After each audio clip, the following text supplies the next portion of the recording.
Xylol. All right, we're live. Right. I mean, try an area, There you go, Mark. you know, and work on it for a little bit and. Watch your head. Ourselves with that thing going on right now. I just know. Pillar. I just know that is a remedy. Xylol, Xylene, or Xylol, either one. Xylene is There's two. There's Xylol and Xylene. xylene or Tulol, Tulol. Mhm. Those are the two thinners. There's a mixture of the two. I know Eva carries, Tulol. Yeah. I know Eva carries Xylol. It's 9 o'clock. Is it? Yeah. Could you join us for a flag salute?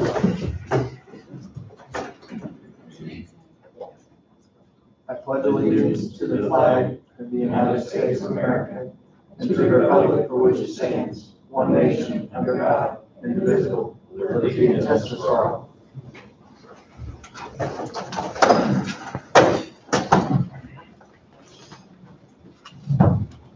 First order of business would be our minutes from last week.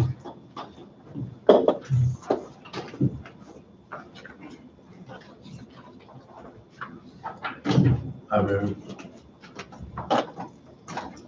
Tom has moved. Is there a second? I'll second, Cody. Dawn has seconded.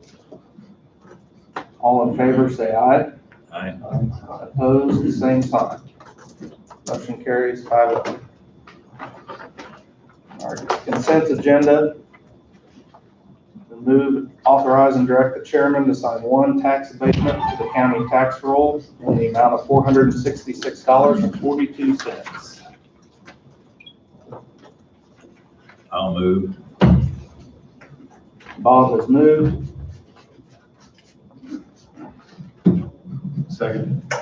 Tom has seconded. Any further discussion? All in favor, say aye. Aye. Opposed, same sign. Motion carries 5-0.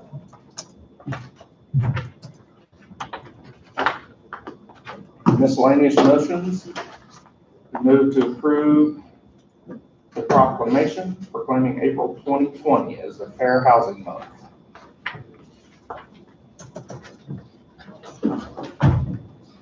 So moved. Second. Dawn has moved. Brett has seconded. Any further discussion? All in favor, say aye. Aye. Motion carries 5-0.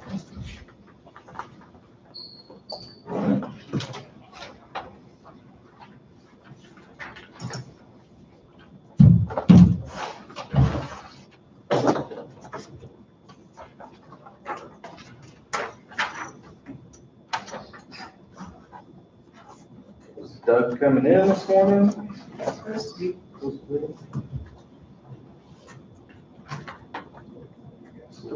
Hang tight till somebody shows up.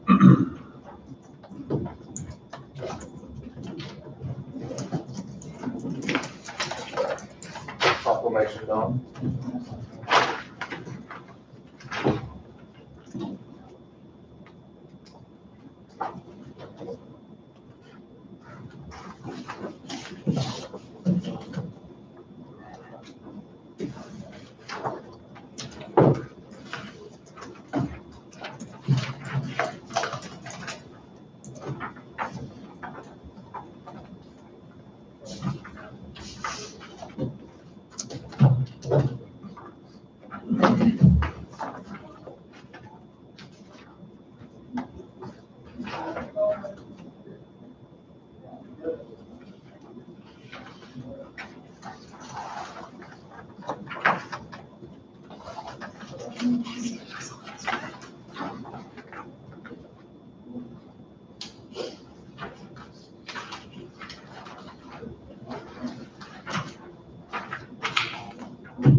This is credit cards. I post. If everyone's good with that. You look her over, however you want to do it.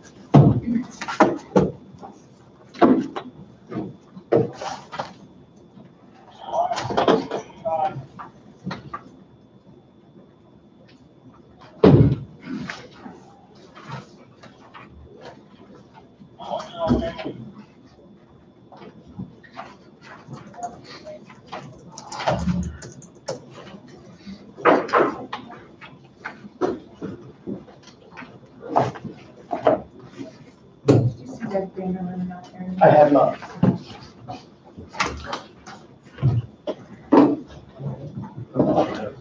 Sorry.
Checking in at the lobby.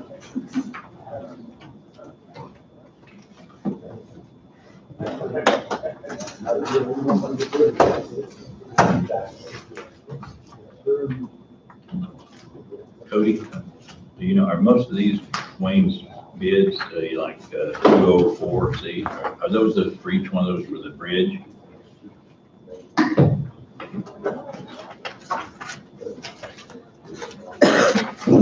What's like 203C, project 203C, is that bridge? Do you know?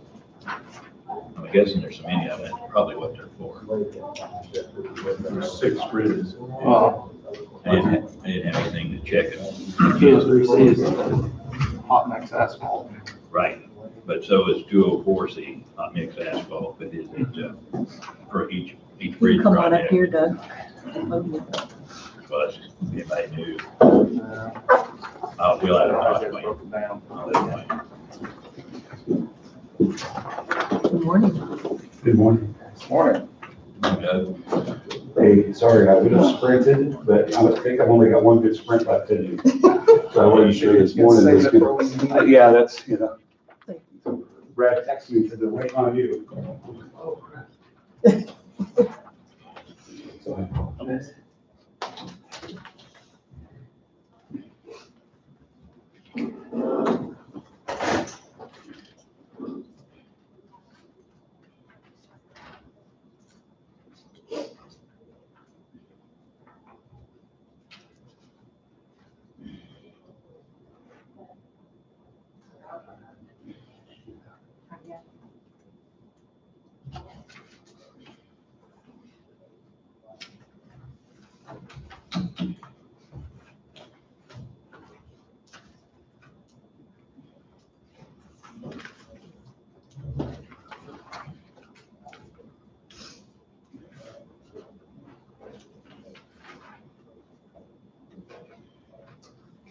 think all the handouts are out in front of you. First of all, good morning. I want to thank you all for the extra work you guys are having to do right now for the past several weeks with COVID-19. Definitely uncharted territory for a lot of us. I can remember my mom, my mother-in-law, my grandparents talking about Great Depression, talking about World War II, talking about times that were different in our country's history. And this has definitely been one of those interesting challenges that there's nothing in our admin 101 that I told somebody, nothing in admin 101 that gets you ready for some of the stuff which we're faced with right now. So between the commission, between our law enforcement, our EMTs, our hospital folks that are working there, the people working in nursing homes and home health. I mean, there's a lot of people that are working in very uncertain times, so I appreciate that. One of the things that we started planning when we first really kind of started to get our hands around this, in terms of the fiber board and the groups we represent, was how do we expand with this idea. You may have heard the terms continuous learning, and basically that's a fancy term to say, hey, the buildings might be closed, but education is going to go on. Okay, there's still going to be a 4 to 9 weeks of education that's going to look very different for everyone, teachers and students and parents included. One of the key things for this that every school district in the state and probably across the Midwest have had to look at then is, what does your real infrastructure look like? What do kids have access to, both in terms of devices that they're taking home or sending home with them, and what does it look like in terms of the internet in the home? We, as a fiber board, have been looking at that data for the past several years, and we believe right now that across the county, approximately 25% of the kids either didn't have a device that they were going to be able to get to, or if they did have a device provided to them, they weren't going to have appropriate level internet in their house. So in other words, some people, when they answer that survey question, if you say, do you have internet in your home? They look at their smartphone and say, well, yeah, I've got internet on my smartphone. Well, depending on the plan they have, they may not have what's referred to as a hotspot. So in other words, that may not be shareable to the rest. So if my second grader is working on an iPad, or if my middle school student's working on a laptop, then I'm really not going to be able to hit the internet from there. So when we figured out, like I said, 25% countywide, one, we're either lacking the device or lacking the internet to be able to do that. So what do you do in those cases, in those situations? Because some of it's a geography challenge, that just the lay of the county, you just can't get to some of these places that we're talking about, some of these homes. So if that's the case, how do you create public hotspots or public areas where they can get to the internet, where they can get to school networks to do the things that kids need to do? And so we began to address that within Burlington schools, and at the same time working together within our fiber board structure said, what does the entire county need? We met last Thursday and looked at the top half of this page that's in front of you. And that was to say, if we were to expand public access to certain areas, what would we look at expanding? Project number 1 is a project that is something we've talked about as a fiber board, as a commission for several years, and that's how do you provide service to Jacobs Creek? There's about 25 to 30 residents out there that have wanted some level of internet access, but the bottom line is there wasn't the height of a tower there. What we are proposing is a temporary tower that Valnet would bring in, set up with some of our help, us being potentially maybe some county employees like Brad and staff and my staff, to actually help them erect a temporary tower for 2 months that would serve as a hotspot. And the only thing other than a cost factor in reimbursing the setup and the monthly service would be that we need power from the fire station out there. So that's project number 1. What I'm excited to tell you is Brad called me 2 weeks ago and said, hey, Doug, the Corps of Engineers has a tower that they're looking to bring down, and they would like to donate to a nonprofit. And so that is part of our school district. We're looking to approach them afterwards. And then with Russell, with Brad, with some other folks, say, if we put that tower there, what level of service could we offer? that's not been offered before. But we need something temporary there, guys. There's a group of students that are served, that are not being served out in that area.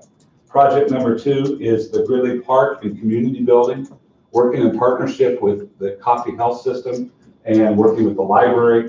We'd like to expand an area out there to the park and the community building where they could get public access to the internet. So think of a public Wi-Fi spot that they would be able to go to. Down at the bottom half of the page, if you want to know where kind of some of our limited public access is in those areas, you'll see that listed on the bottom half of that page. So this would expand that greatly in Gridley. Another project for us is a temporary project at JSB. That's the reason the cost is down a little bit. We would actually do a window unit in JSB to provide access to that park area in a temporary basis, again, focused on rural kids in our county, and as well as adults. I mean, this could be some things that our adults are using to do whatever that maybe they've not been able to do up to this point in time. Leroy City Park and Community Park and Community Building, in partnership with the county library, we would actually hang a new exterior outdoor access point that would cover that entire park as well as the community building. Any of you that have been down to Kelly Park during some of the fair and other big activities that happen during the year know that the library and MT Networks turns on access down there, and that covers the entire park.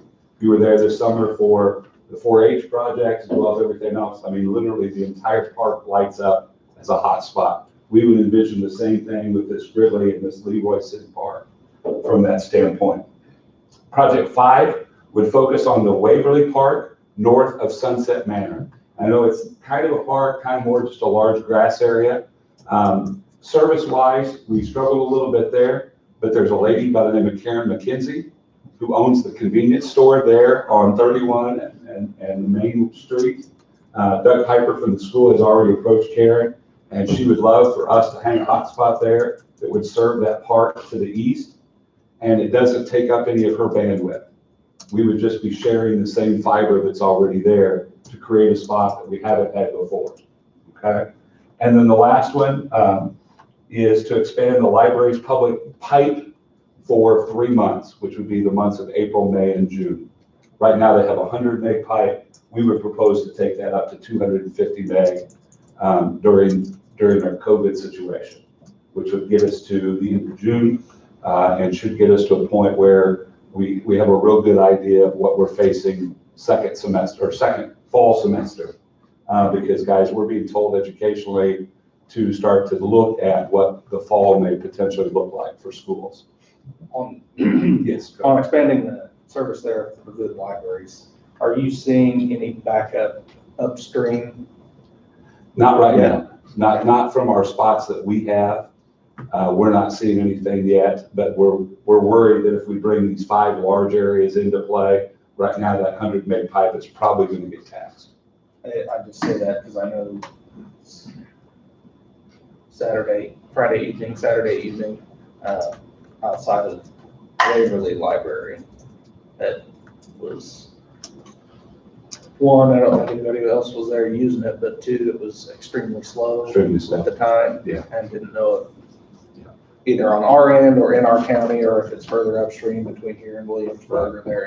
I would say in that case, I know there was an issue earlier on Friday, but it was resolved Friday evening. I would say you're starting to see the beginning of that pipe being impacted right now, because a 100 meg pipe, I mean, there's a lot of people that are doing 100 meg in their home right now. Yeah. As an internet service. So the idea of expanding a wireless network this large has to be accommodated this way. And I'm hoping then the library will look at that and say, you know, based on the response that people give them, that they'll continue this on through what's called their E-rate program, which is a federal program. So guys, really those 6 projects together come together to that bold amount there.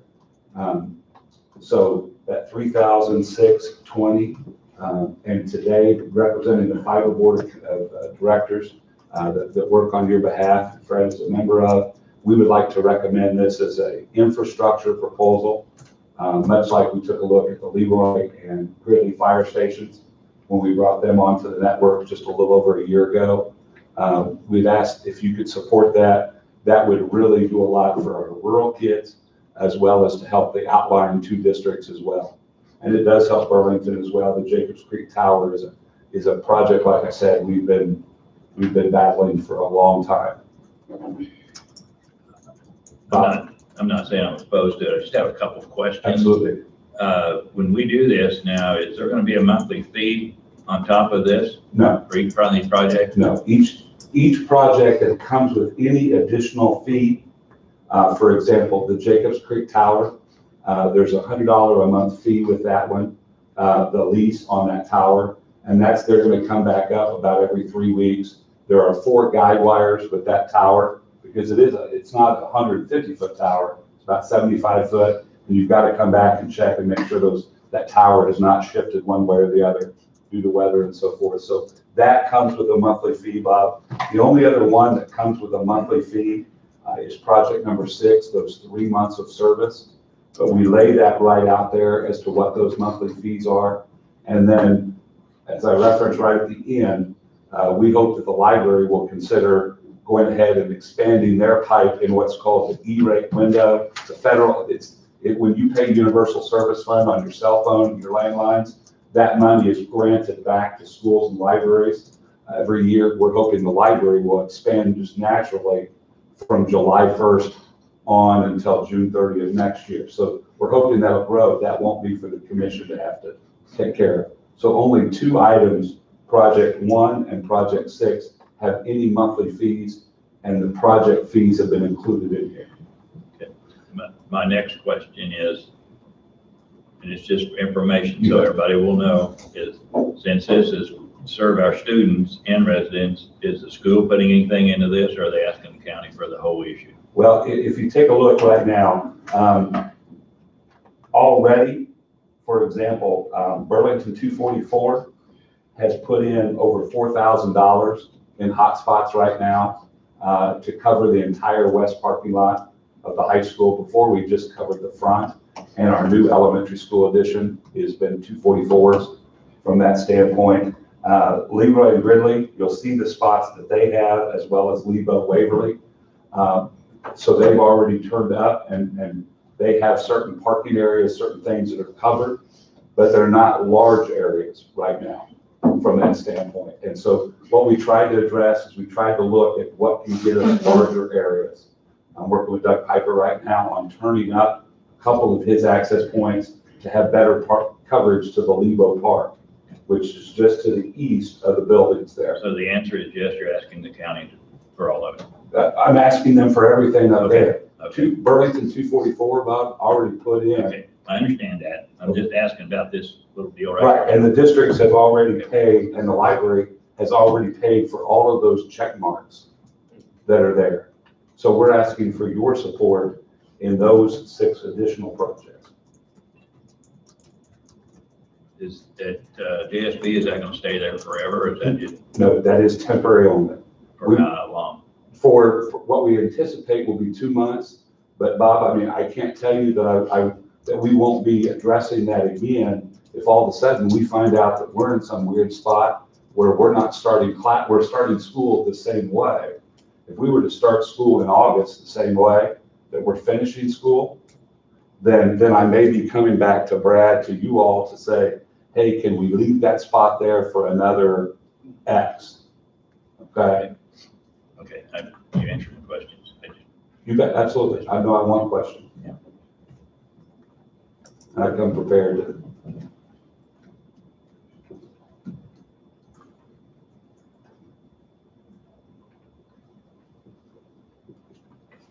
I think all of us realize how important our young people are for us, and these difficult times we're under right now, we have no idea how much longer this is gonna last. So Doug, with your proposal here, also move that we would fund these 6 projects that you have put before us.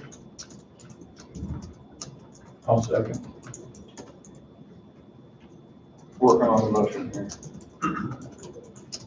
Funds coming from, Move to approve funding to the Coffee Can Fiber Board for the infrastructure proposal presented April 5th 2020 in the amount of $3,006.20. Funds to be paid from, Angie, do we still have fire reward fund? Yes, we do. Yes. Okay, take it from it. How much is in there? 600. Yeah, it's about 600. it was budgeted, but since we paid off the note, the remainder stayed in that fund. Dawn had moved, and Fred had seconded. Any further discussion? All in favor, say aye. Opposed, same sign. Motion carries 5-0. Thank you, guys. Yeah. And as you need more from me, please know through Brad, through Donna, that I'm here to serve. So, thank you all.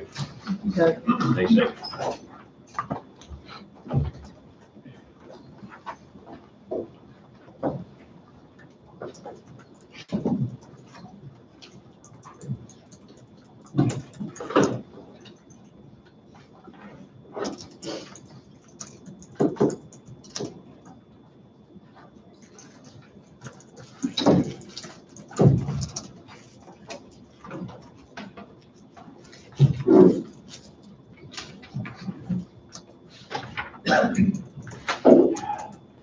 Wayne, if you're ready. Yes. Morning, Wayne. Good morning. Good morning. First question, before you get started. Are these like A203C, are those each one of the bridges projects? Of the asphalt projects? No, these are the asphalt projects that was scheduled for this year. Oh, okay, okay. I just, One over there on Shetland and the other one's over there on Trefoil. all right, good. I thought maybe there was bridge, just the bridges since there was the same amount of number. Yeah, as far as the list of projects, Okay, uh, so what we have is no road permits, one zoning permit. We have the landfill totals for last month. Reminder, we do have free dump week here next week, the 13th through the 18th. And you'll have to check with the cities, or the residents will need to check with the cities to see what level of participation that they will be taking. I do not have that information, so I leave it to the cities to communicate within the city limits. But we are still scheduled for free dump week, so landfill. I was brought up, I don't know if this is the right time, but I just wanted to at least get this idea out with the COVID-19 that as our folks are trying to basically provide one-way service as far as, like credit cards and different things like that, there's not a lot of exchange. The one thing that we keep running into is commercial customers, we have charge accounts, so we can do one-way fairly easy. Non-commercial, which would be residents, it is an exchange of money at that point. There was brought up that there's a possibility if you're wanting to eliminate that exchange, then you could possibly, for residents only of the county, would be to waive those fees for a period of time. But just something to consider as you're considering a lot of things as far as within the operations of the county. But that is one thing that could help the landfill during this time. So I wanted to put that out there for discussion. are we getting a lot of in-county right now, or are they all waiting for the free dump week? Actually, it's really quite interesting, Bob. There's a few more folks that are home more than what would normally be home. You're finding probably those times for projects that we probably didn't have time before, and making use of the landfill. So there's actually more residential coming in now at this point than what we normally would have. Yes, normally people do save up for a free dump week, and I'm sure there's some of those as well. Okay, since the city of Burlington is not participating in the free dump week this week, Other than brush, I believe. They're not That is picking up. correct. I'm not so sure that maybe people are hauling them out, so maybe we should be probably not gonna get any more than we would if the city was participating, so maybe we ought to just, it gives the people something to do to get to. So I'm not opposed to, for the month of April, complete month of April, maybe just waiving landfill fees for Coffee County residents only. And we could verify that just through the tag. But that, if you'd like to do that, entertain that, it'd be a motion to. You police it for, I mean, do you think there's potential for, obviously there's potential anywhere in it, but Even on free dump week, I know where you're going. You'd even have that on free. but you kind of police that though, don't you? If, you know, to an if extent, someone's how- I mean, hauling it how do in, you enforce it? if someone I'm is hauling it saying- in from Anderson County, you kind of know that. I mean, I think there's, being a small community, there is some of that insight. Of One, what would it be fair to say a load a week per resident, or? Well, that'd be hard to, if they're doing a big project, I would hate to limit it to that. But now, they're still be paying for the tires and such as that, but Yeah. would be the restrictions. I would have no problem with, for the month of April, if you're a Coffee County resident. So really what you're doing is you're extending free dump week to Coffee County residents for the whole month of April with the regulations that fall underneath free dump week. Right. And that would really kind of be your motion as well, Cody, if you wanted to do that. Make a motion to amend the motion for free dump week to continue to the end of April? I would say for the whole month of April. Because it doesn't start about next week, Free dump week doesn't start till next week. that would be this week. Yeah, I'll make that motion. Second. Bob has moved. Tom has seconded. Any other discussion? I tore down my garage too early. All in favor, say aye. I Opposed, same sign. Commissioners, we're charging that one. Motion carries 5-0. Thank you. What we have is, as Bob mentioned, we have several asphalt, but the first one would be the road sweeper. This is one which I waived. We're actually had tabled here last week, asked that we'd have more time to evaluate a demo that was brought to the county shop. So we've had that time to do the evaluation, and so our recommendation would be of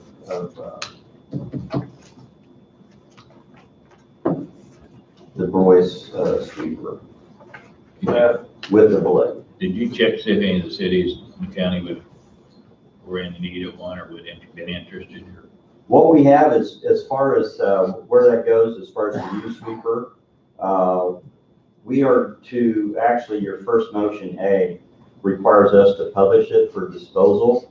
And so actually, this disposal actually doesn't start until this Thursday onto it. So there's going to be 2 weeks that we hold on to that sweeper at that point. And so, Bob, if there would be any interest from the cities, they would definitely have an opportunity to purchase that sweeper, and then we make arrangements. I can only recall one time that we've ever done that, but it is always available for those, for the cities.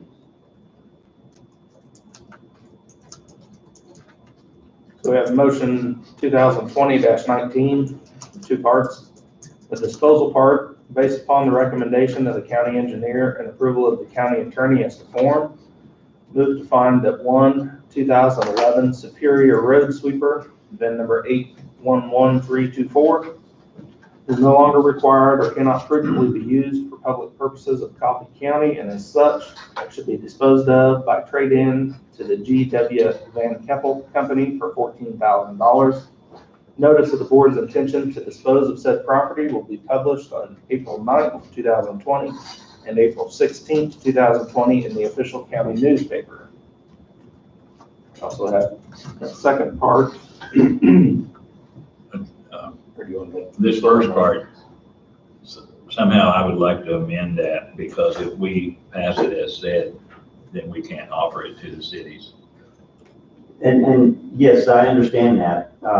But in the statute in which I have worked before, is the statute states that you have to designate who it goes to. So at this point, that's where it's at. But where I'm gonna, if you give me just a minute here, Bob, what I have on that is if the city would be interested, say the city of Burlington would be interested, then what I would do is contact Van Keppel and then ask them to sell to the city of Burlington for this $14,000 at trade-in. Okay. That's how I So would it do would it. still go through them, back Yes. to the city. Okay. But at least we designate who it's disposed to. The other one that we had a crack filling machine. That's what I'm recalling, and I believe the city of Burlington actually had purchased.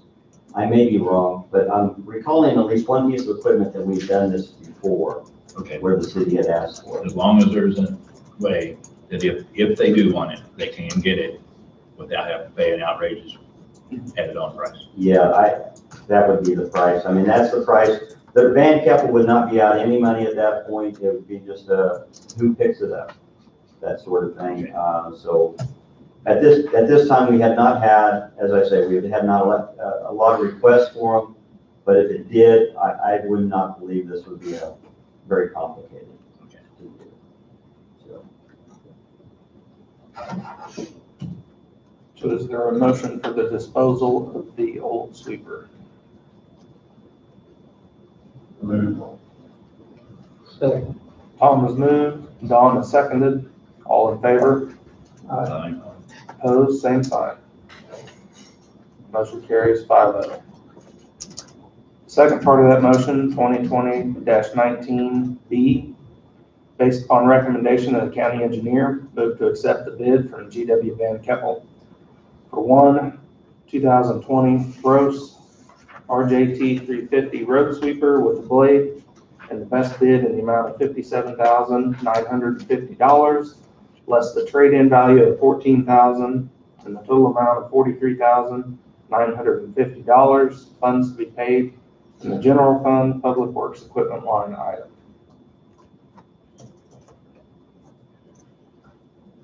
I'll move. Tom has moved, I'll second. Don has seconded, all in Wait a favor? minute, question. But this motion will not be effective for 2 weeks, though, right? Because we have to have 2 weeks of the trade-in. the trade-in sets at our shop for 2 weeks.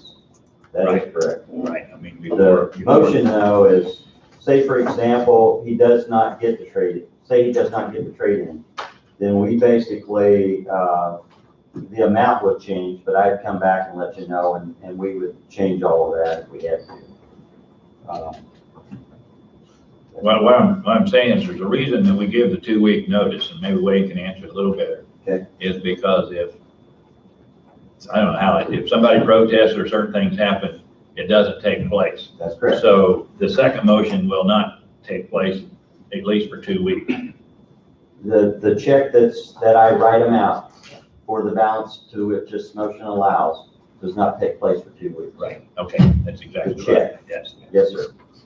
We have a deal if everything else goes fine. That's correct. Okay, That's right. I'm with you.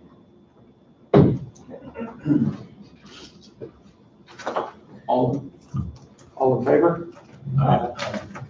Opposed, same sign. Motion carries 5-0. The next items are the hot mix asphalt projects that we had scheduled. Ones that we have discussed. The locations are on the front page of the report. If you wanted to see those. I apologize, I missed those, so that's why I asked. Oh. I missed that page when I read it on my email.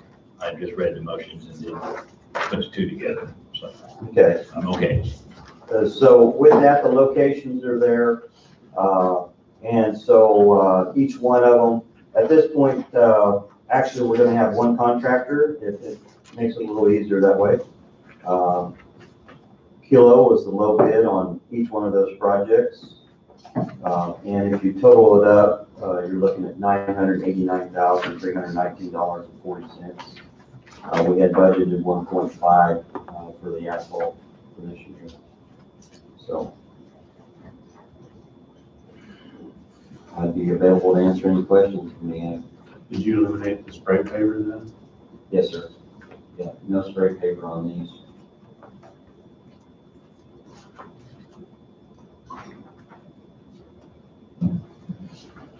So we have motion 2020-21, based upon recommendation of the county engineer, move that the bid received April 1st, 2020 by Kilo Construction, Ottawa, Kansas, in the amount of $350,208 for hot mix asphalt project A2001-C to be paid from the general fund, Public Works asphalt line item.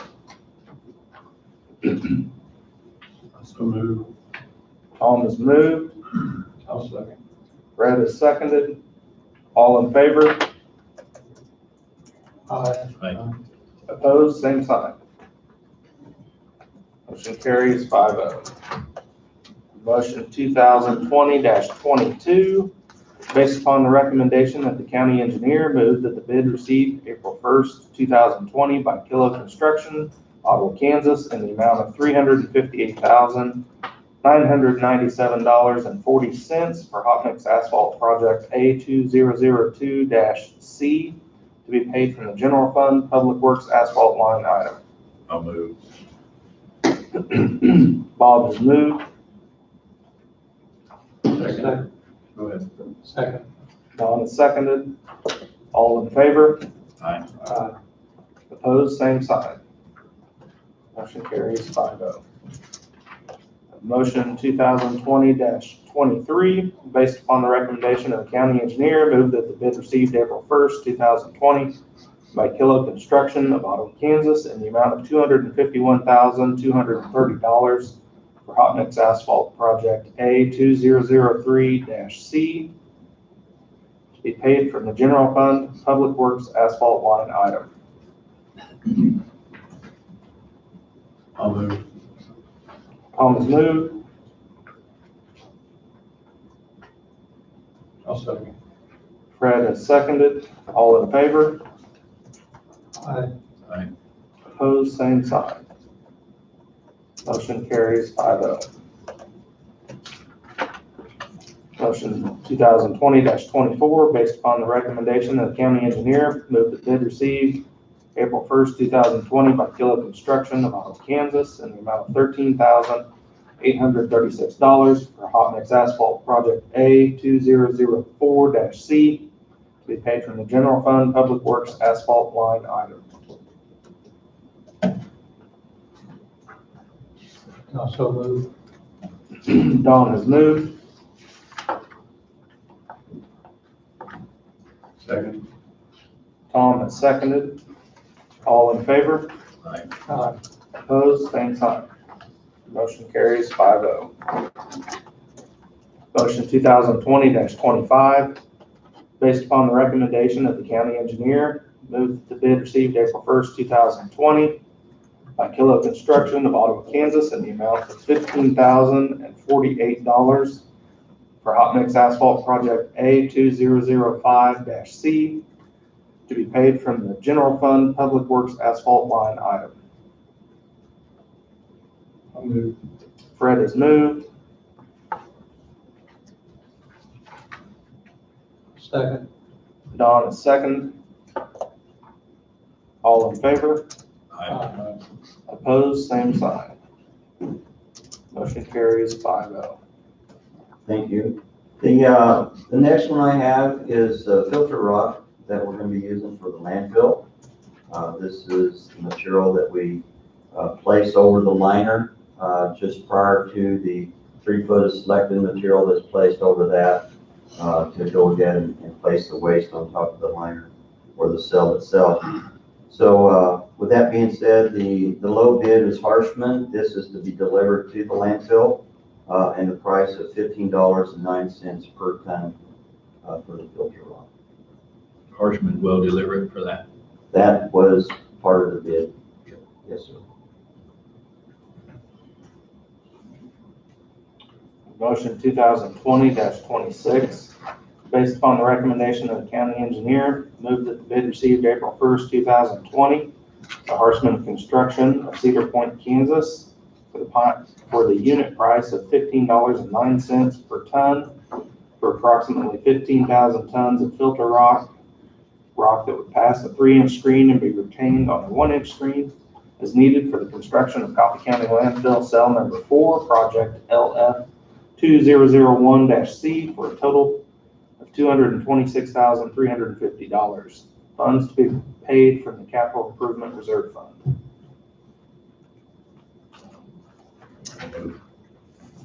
Bob has moved. Second. Fred has seconded. All in favor, say aye. Aye. Opposed, same sign. Motion carries 5-0.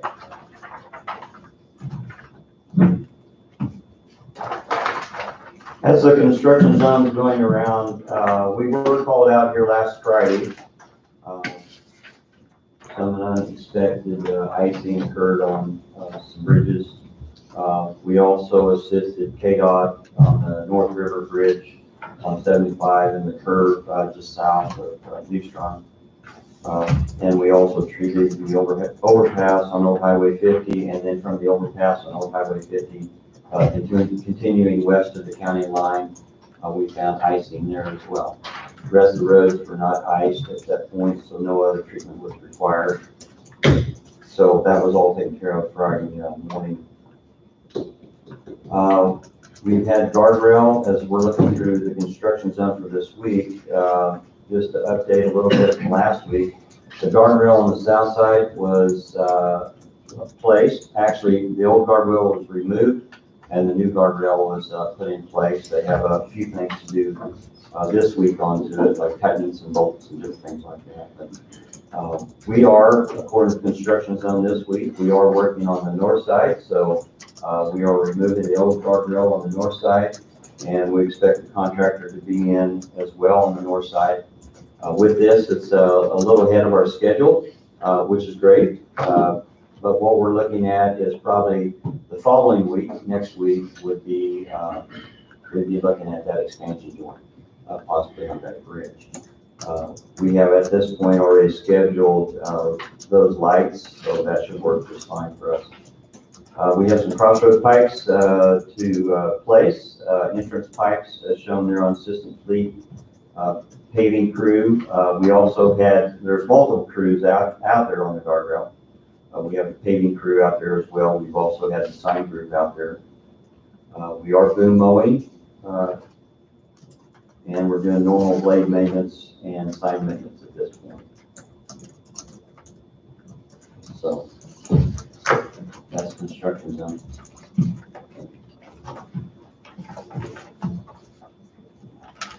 We do have some personnel. This would be folks that have taken off. I don't know if that's something that we want to enter into now, or update the commission, or you want me to visit with it? Can't, that's an executive session issue. Yes.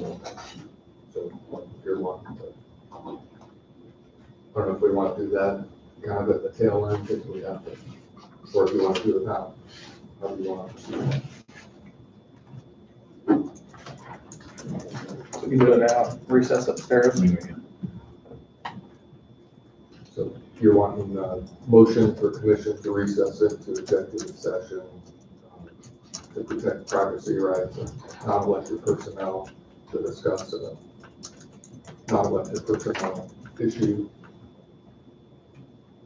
That's correct. Okay. Yeah. And that's pursuant to non-elected personnel matters exception, KSA 7543-19B1, for how long do you think? 10 minutes.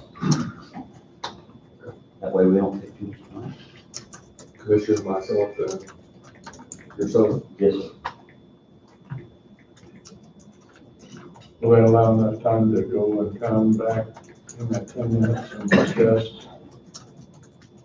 Well, for counting the time of travel, probably 15 minutes. Let's go 15, and we can go 15 and cover that.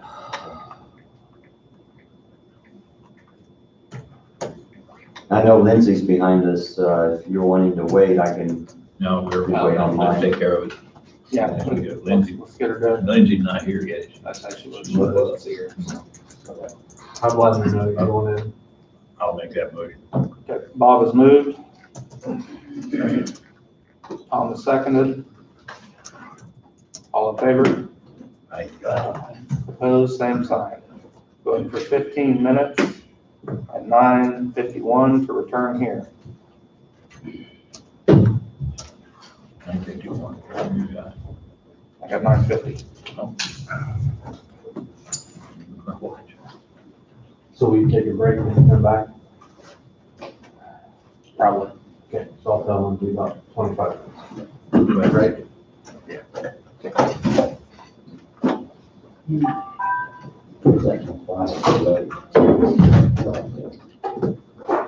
I can go over some of the reasons because I think that's probably better use of your time. I go through the file.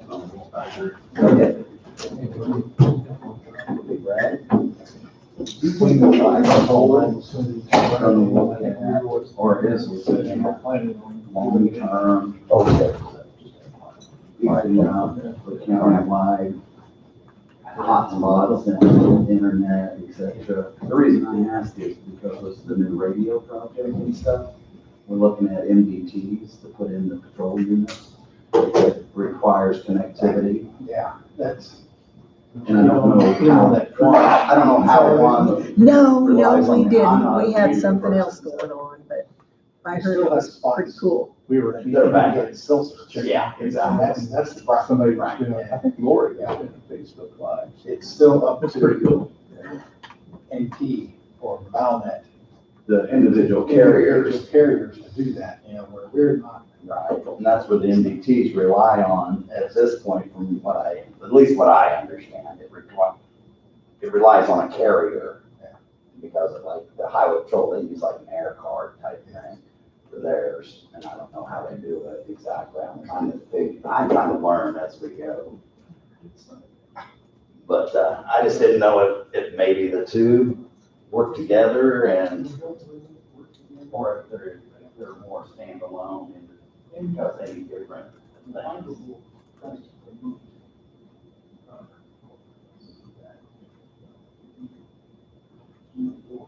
Right, the carriers have to be the ones to invest.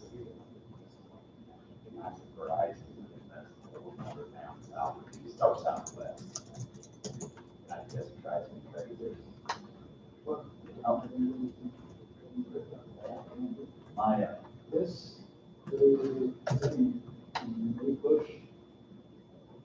It might, which may give us an alternative connectivity for the NBC.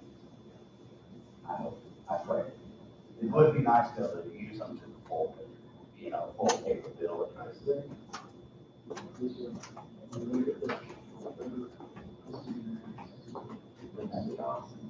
It would be so awesome.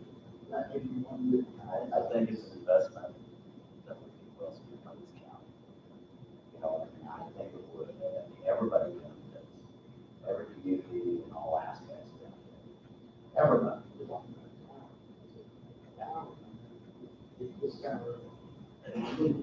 Yeah, I mean, yeah. We got crews, I mean, why can't we? Why can't we? The only thing stopping us is our imagination. You know what I mean? I mean, really, if we're gonna invest money, why not invest it in the community?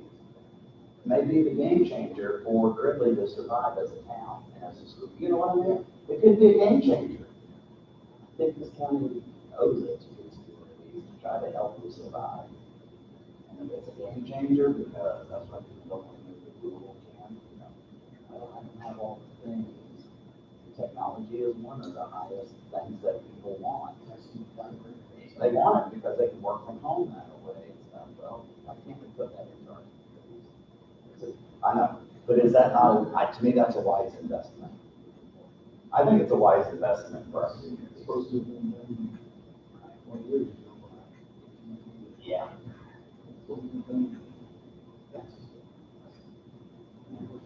Between AT&T and Embark, CenturyLink, whatever you want to call them.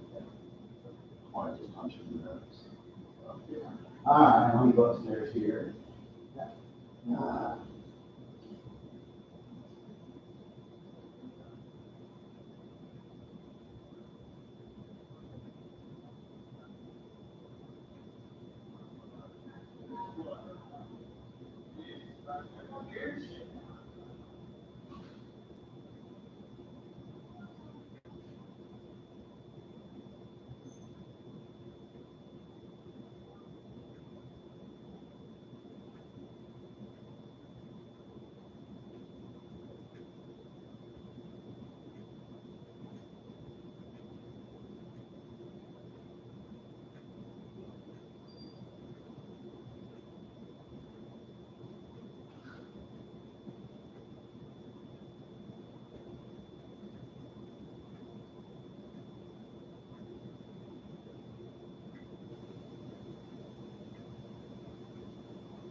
We do. Good, how are you?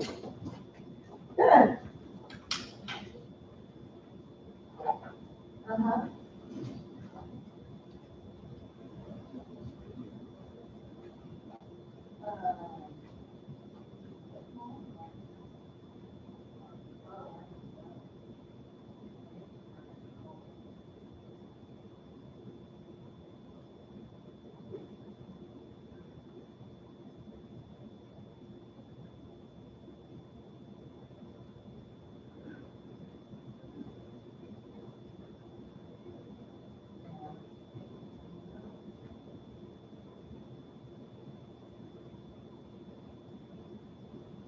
Yeah, yeah, but you have to pay extra for the second person, but she didn't want to leave it.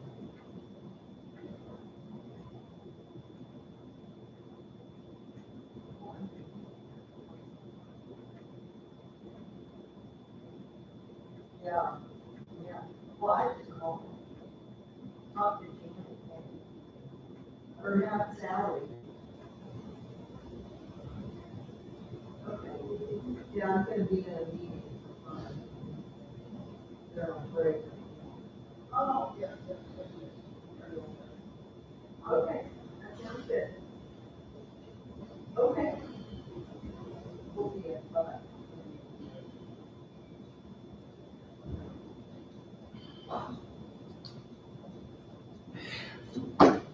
Oh, they're still out. Did they go back up? Shit, I don't know. Ain't talking to me. No, they had an executive session. We did.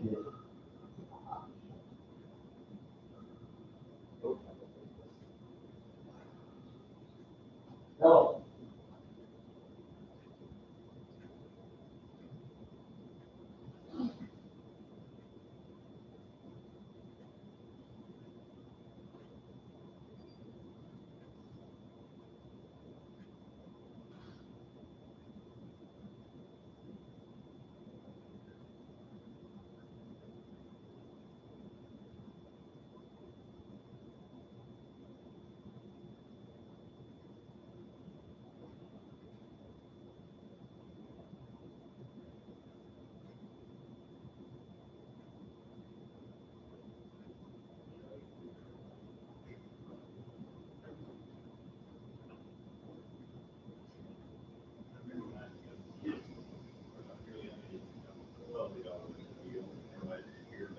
Oh, yeah. But I was young enough, it didn't affect me or bother me Yeah. to think about it.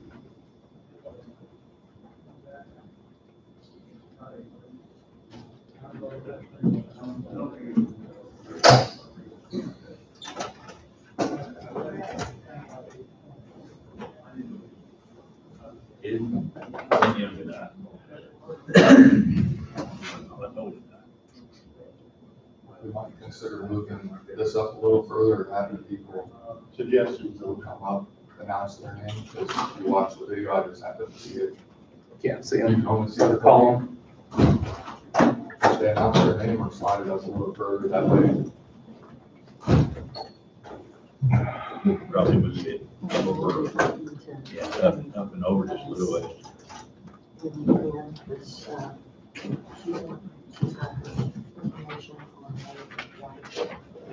If you watch the camera, move away, I'll move it. You watch the camera, huh?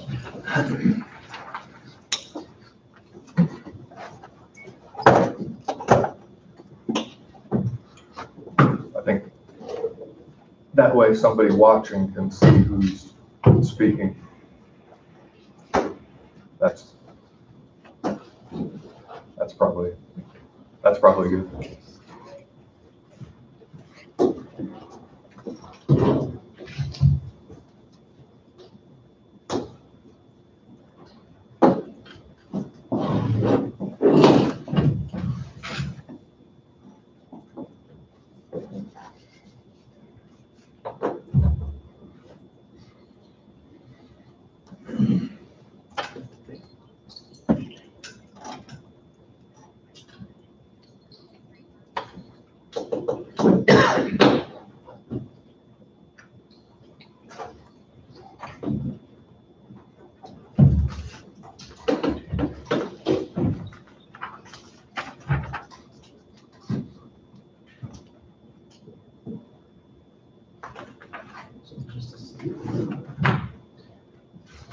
I'm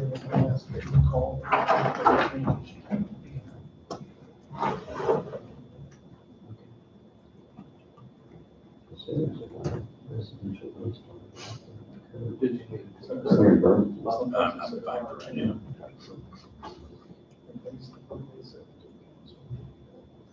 I'm sure if I just want to give the same kind of response.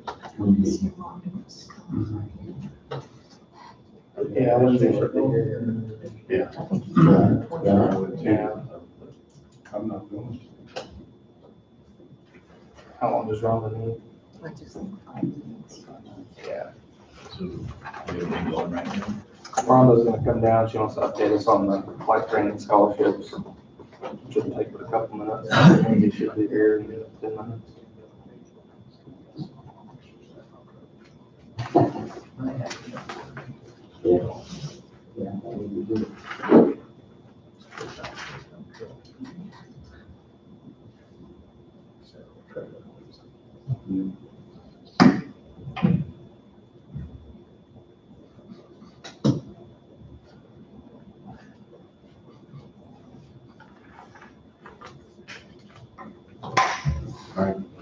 Your fault.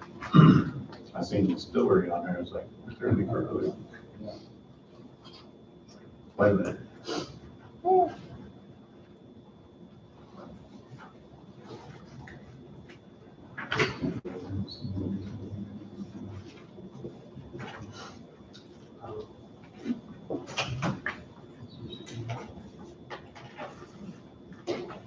Angie, do you know if, for the Department of Labor, have they set up a call line or normal support channels for questions regarding the Families First? I haven't seen anything, but I can check into it and see if there is anything out there. Clarification questions.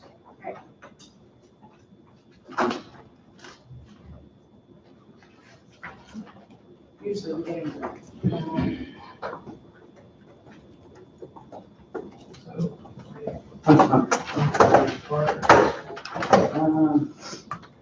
Eighth and Trefoil, I believe. It was an outbuilding. I didn't hear whose house it or whose farm it was, but it was an outbuilding. It caught on fire. Yeah, I'm not really sure whose it was. Yeah, it was like. If you're ready. Sure. Eighth and Trefoil or something like that. Well, we have to everybody state their name every time somebody gets up there to speak. Can you state your name? Sure. Rhonda Trula. The reason I'm here today is I received 4 applications for the flight training, and I would like your blessing to go ahead and have all 4 of them in the program this year. We usually have 3. Some years we only have 2. One year we only have 1. So there's 2 from Burlington and 2 from Waverly. How with How does this the work with runway, social distancing when you stick flat one? that's it, but, I mean, I don't know when the runway work can be done either, and of course, right now, social distancing deal is an issue, but I don't think they're gonna start right away anyhow. I know I did ask Darren one time if that was gonna be a problem, he said no. But that's been The some long, runway? that's been some time ago that I asked him. But we also have a limit on the amount of time they have to finish this. A year and a half. If we're doing social distancing and we're cutting them off 3 or 4 months. If they are aggressively going through the program and showing good faith, they will go ahead and allow them extra time. I think we have to be flexible on that time. Yeah, they've done that before. Yeah, I think they.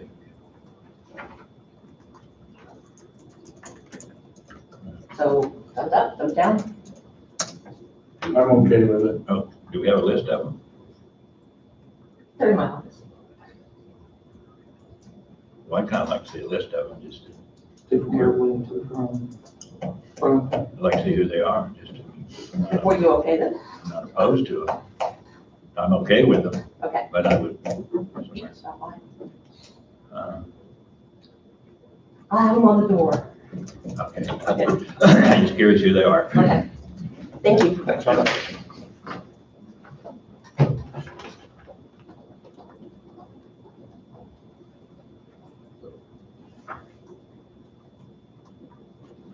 We need a motion to approve those 4 applicants since there's money involved. Once she gets everything.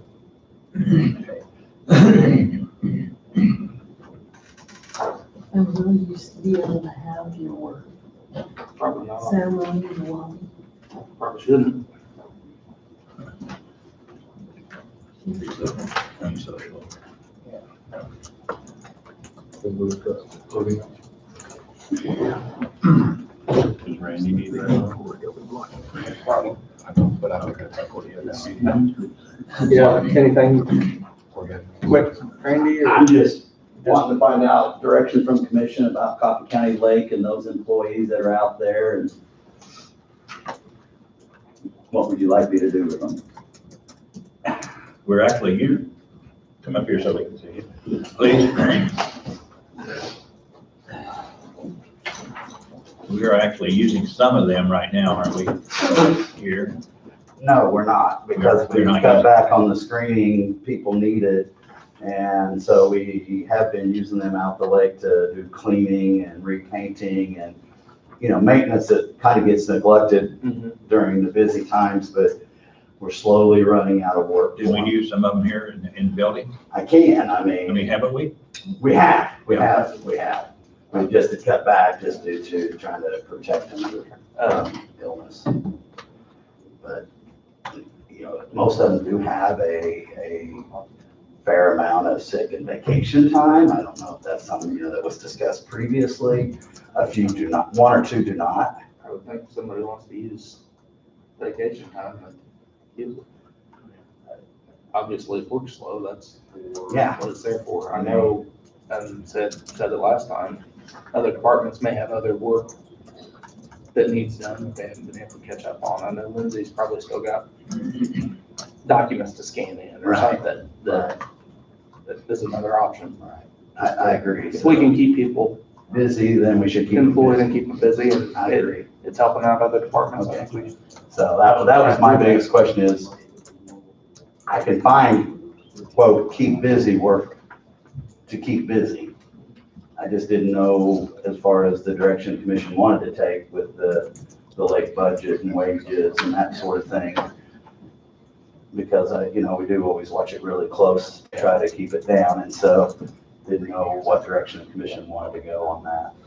I'll use them where I can and to make busy and keep them busy and give them the hours they want. Otherwise, would the commission have a problem with them taking vacation, sick time? If, one of them I think really could use staying away, social distancing. I don't want to call it isolation because then that's a presumption, but basically very discretion. Yeah. So, If they want to use it, I'd say more power to them, so. because it does kind of push the envelope on the county's policies on sick and vacation, so Like with the circumstances, we can push the envelope. I totally agree. I totally agree, and if somebody wants to, I think, I would recommend they be allowed to do that, because we don't obviously want to affect their income and their payroll, and these are good people that we need to keep, so when we get back to being able to open up the lake, which I will be coming back Monday, because it's due to expire, unless you want to address it today, Coffee County Lake, we're good till the 15th, which is next, Wednesday, I believe. So, If we're gonna extend it, to me, we shouldn't wait till the last day. I don't disagree. It was to the 15th. Yes, We sir. could address it next week on the 13th. So, it would be my That'd give us recommendation. 3 days. The governor hasn't indicated at this point, at least the information I've been privy to or whatever, on what she's gonna do on the April 19th. Right. I would anticipate, and this is just a lay person, not a medical person, it getting extended, similar to what the federal government has done since, I think, May 1st. But that's just Randy Rogers, not a health person or anything, so. So I'll do whatever the commission wants me to do, come back on Monday. as fast as things change, I think, yeah, having previous notice to be far And that- ahead of other stuff. And that is kind of a good thing to have with the guys being out at the lake too, because the phone still does ring on the old landline, you know, and so it doesn't hurt to maintain that relationship with our fishermen that do, you know, fish and stuff, so that we can kind of have that. I hate a dang recording. Yeah. You know, nothing worse than a recording. They don't tell you what you need to know. So I think that there is a benefit to having somebody out there and stuff. So Okay. we'll just keep on. Thank you. All right, thank you. See, I can keep it short. You have anything, Russell? Yeah. I was kind of waiting on Lindsay. Yeah, but I can give you some of this stuff. This is just kind of informational. It's what we received. I know there's been some press out there as far as the strategic national stockpile and this is what we received out of the fish bar yesterday morning. We got what is presumably going to be our last shipment out of there because they defeated it. I think of what? Personal protective equipment. What is that? What that includes? Atlas, yeah. And I think they said that technically there's 10% left, but I don't know if that'll get shipped out or not.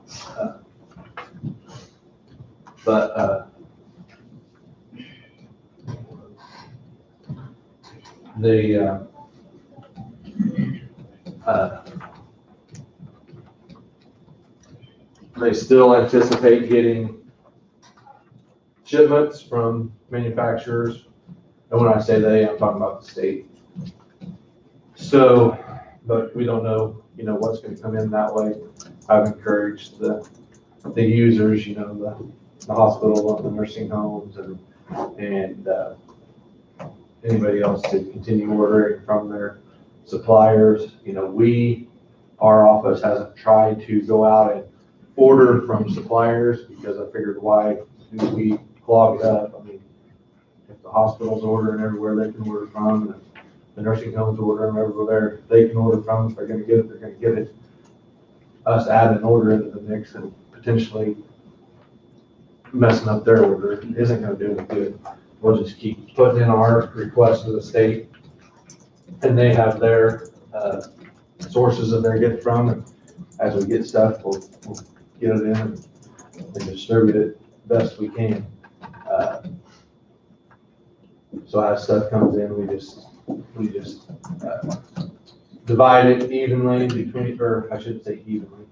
We divide it between the hospital and nursing home, where our primary two users are healthcare workers, and that's where the focus needs to be, you know, the people on the front line. So, then we've kept a little bit in reserve, so if one would run out, we got a couple boxes to go give them, but we don't have any big supply. We got a pallet in yesterday morning for Coffee County and another pallet for Woodson County, a smaller pallet. But, I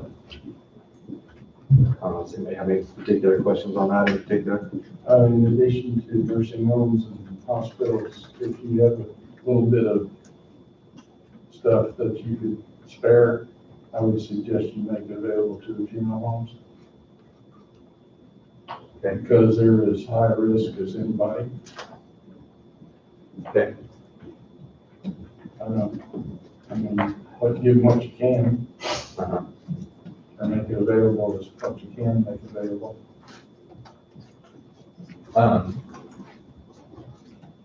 So this is just another one of those situation reports. Just make me off these stuff. How many bathrooms in those boxes? It depends on what type they are. I assume that. Some of them, so an individual box of some, or there's 10, a case may include 12 boxes of 10. If they're procedural masks, there could be 1,000 in the box.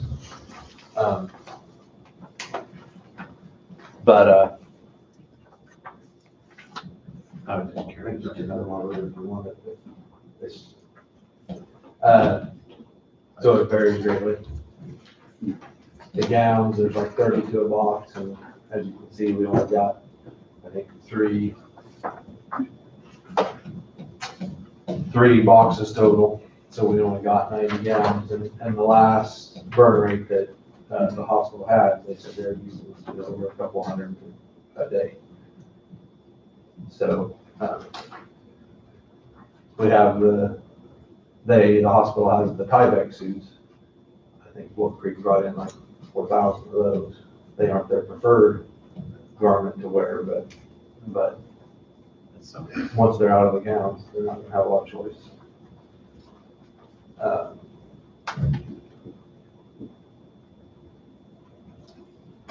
Any questions on any of that? And some of the stuff like the masks, can't they be sterilized and reused? Lindsay's probably more expert. There's some guidance out there, but it depends on where you read. Some places promote it, some don't. But it's better, if you're gonna run out, that'd be better enough. Better than nothing. 3516, we're back in station. So that's what I know right now. If anybody has any questions, you know my number. Thank you. Just trying to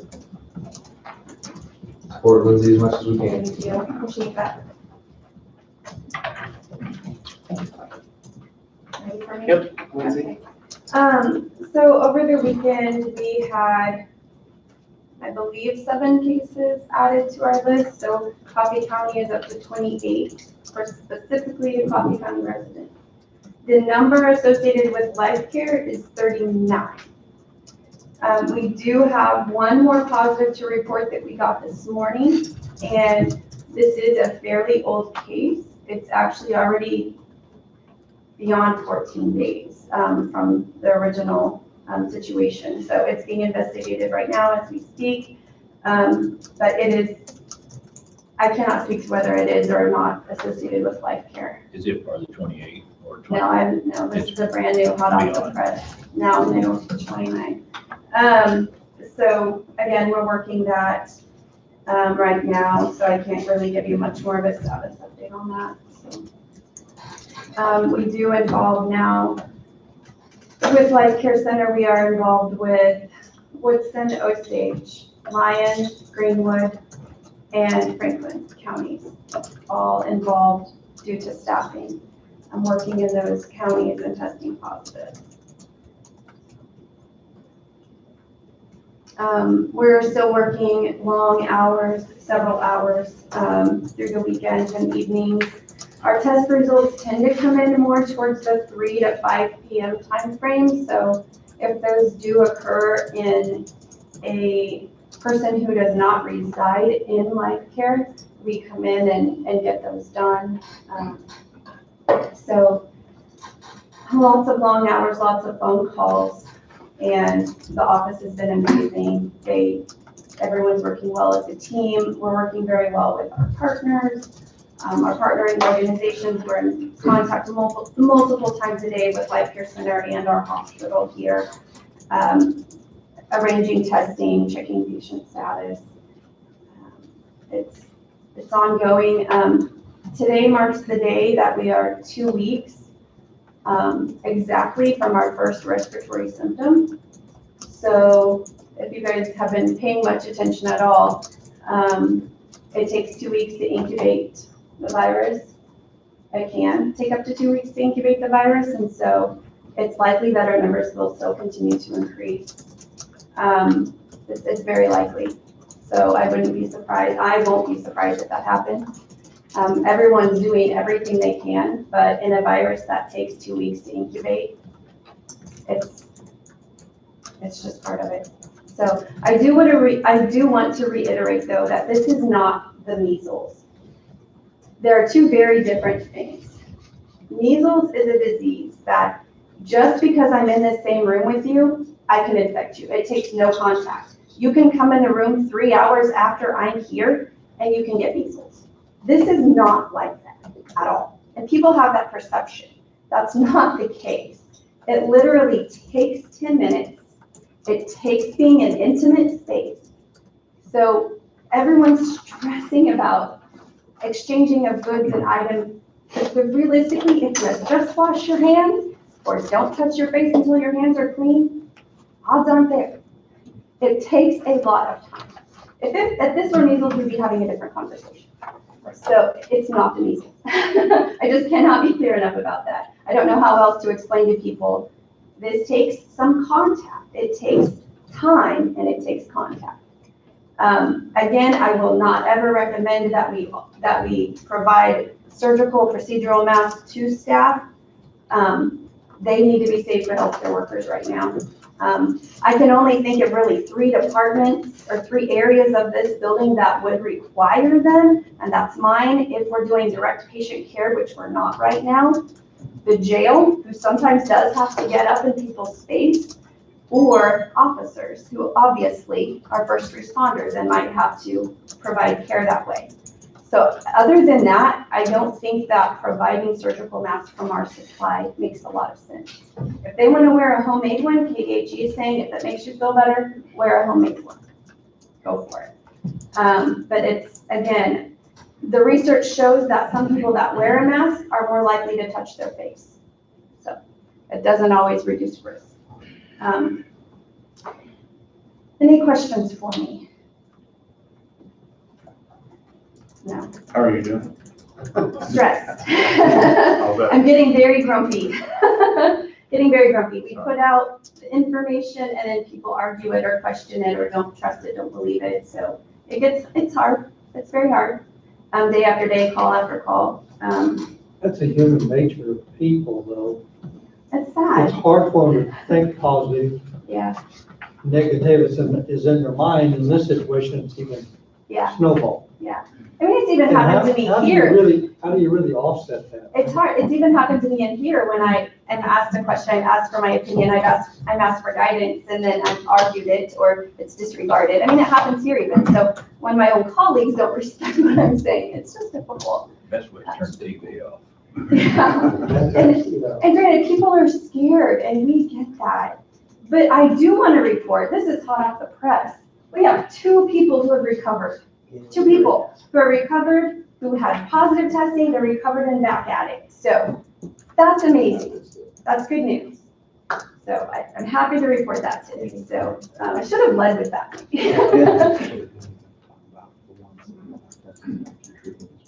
Yeah, there is this weird area that the media maybe doesn't know a lot about. I haven't been watching the media, so I'm not sure, I guess. But so when we're going to pick on Bob because he's easy to pick on. Sure. Let's say Bob's positive. And Bob has someone who lives in his house. So Joy starts to get symptoms in a couple of days. We presume that she's positive. We aren't going to test her. Her testing will take 2 weeks to get back because we can't send it the fast way. So we presume she's positive. So we treat her like a positive case. So then we have to ask who she's been around and quarantine them. So we're getting out. We're far enough away. Like I said, we're 2 weeks out. So we're having some of that. We're having some of those people who are close contacts who now have symptoms, and we have to isolate them.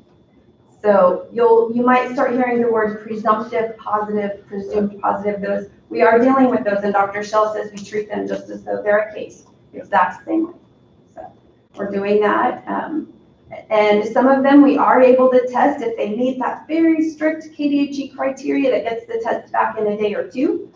We are able to test them, and then we can either elevate them as a real case or put them down as nope, not a case. So we are experiencing that right now. So that's it. It's a gray area for us, but we're making it a little more black and white as we are learning. So, and working with KDHE and Dr. Shell on that.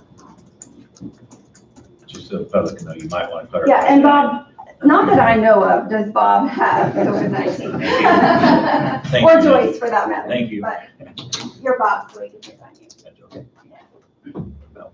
Yeah. And I would like just maybe 5 minutes of your time in executive session to talk about a HIPAA confidential type thing, if you don't mind.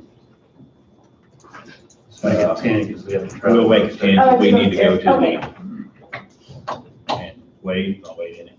No, it's okay, it's just yeah, no. I mean, So to deal with particular, I'm just trying, it's a non-elected personnel or legal advice? It's type issue? more to protect confidentiality of patients. So motion to recess into executive session to protect.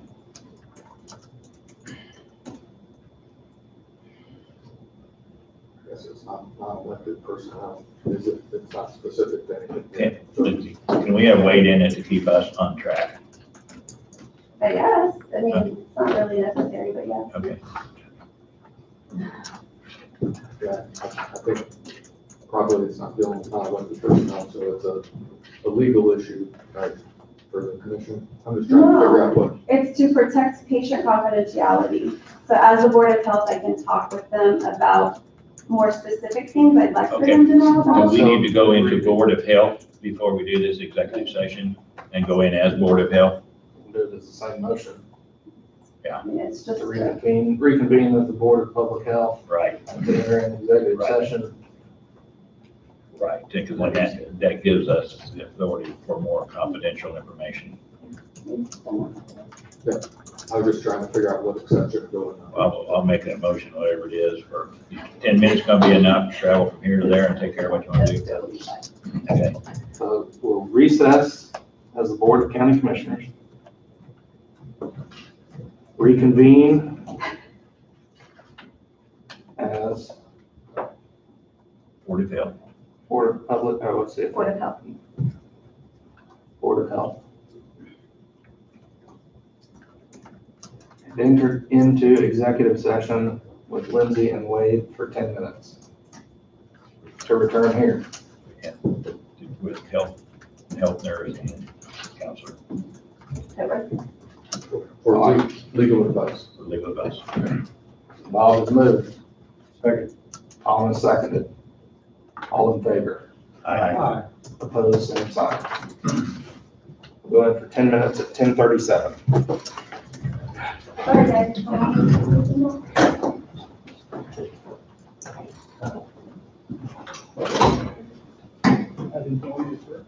Thanks, sir. I'm showing a lot of restraint here now. None. No, just things. What's up?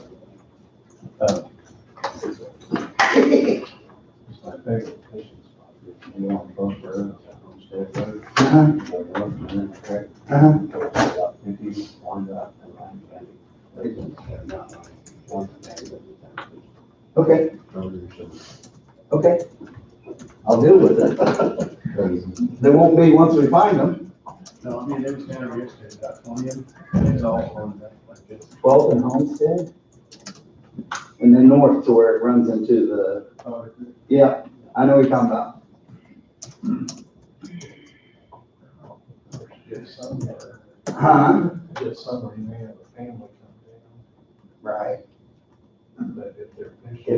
If they reside in the same household, Then you can't, I mean, then they can, as a household, stay together arm to arm, but if they're not, they'll come down and so vehicle shoulder. true, but I just assume they keep it there Yeah, right. and not bring it to a local convenience store or, other places when we gotta just all do our part and stay the hell home.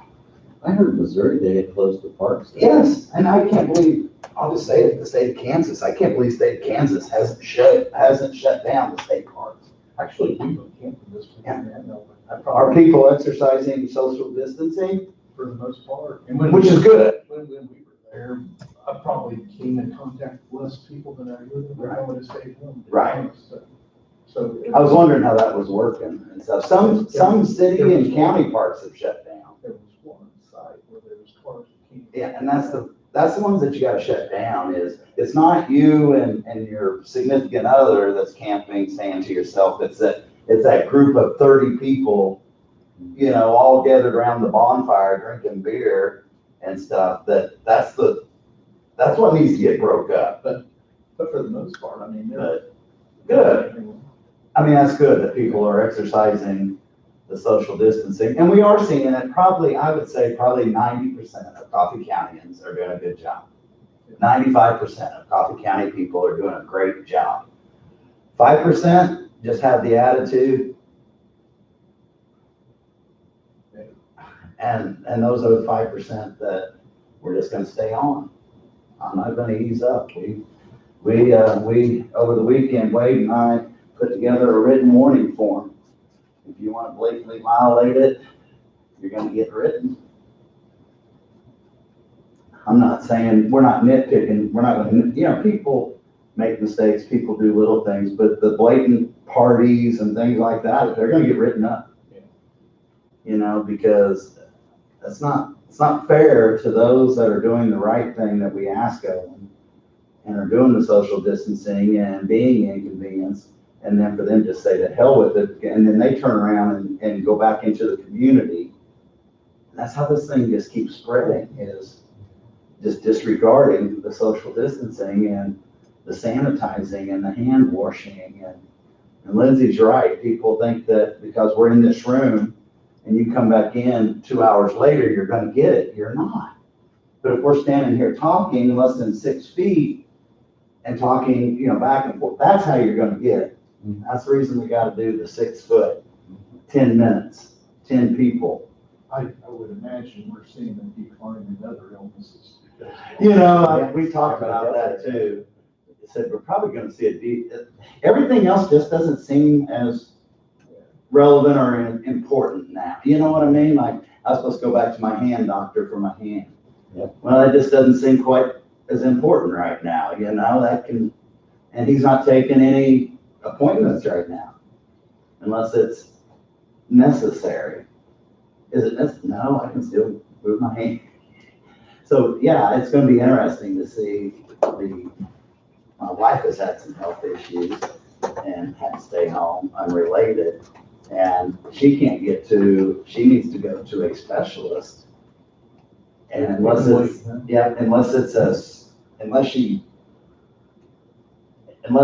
she, how do I want to say this? I'm gonna be careful so she doesn't smack me.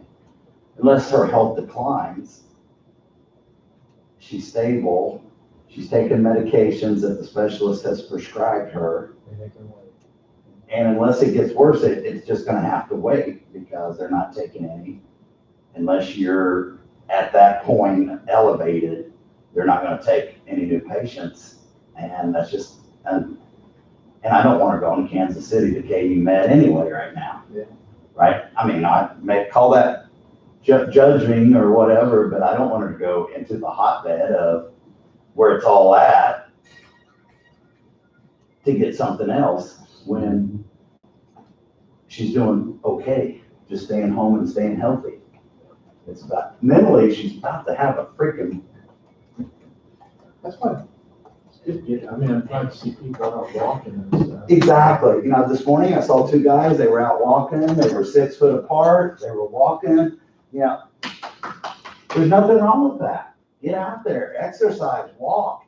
Just do the distancing thing and do it, and go exercise, go walk.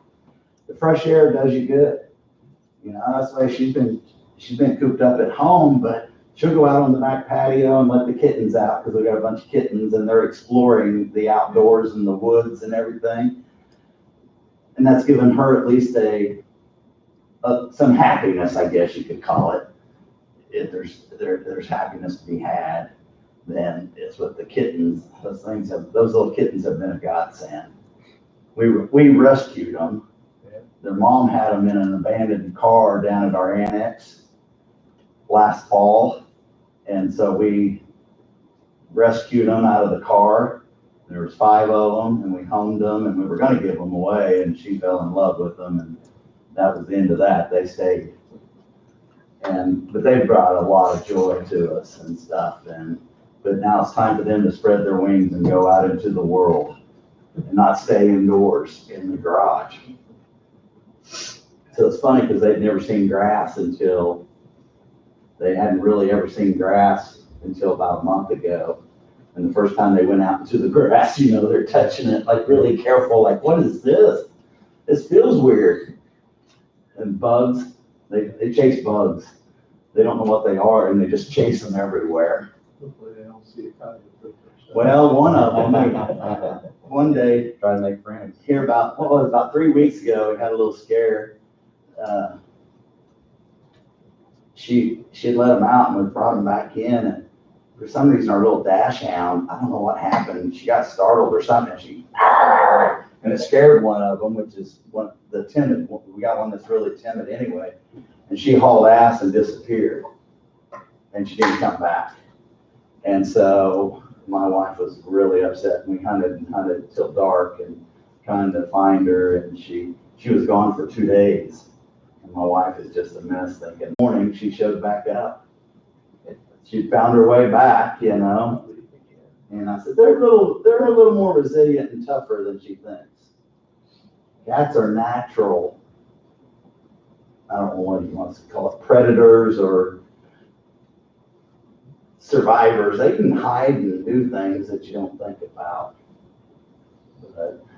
But not her babies, by gosh. But it's okay.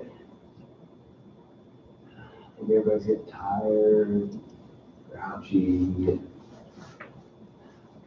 But this is gonna be a big week. I just didn't get that it's gonna be a big week, one way or the other.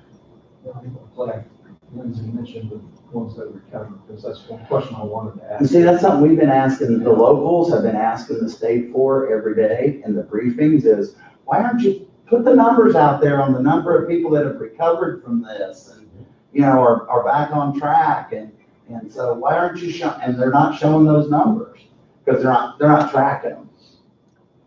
It's like, I think that's an important thing for people to know. Absolutely.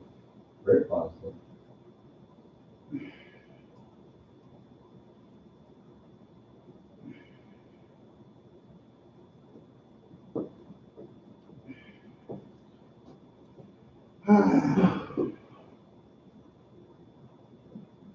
Weather gets better, I better get my stuff ready to go to the land.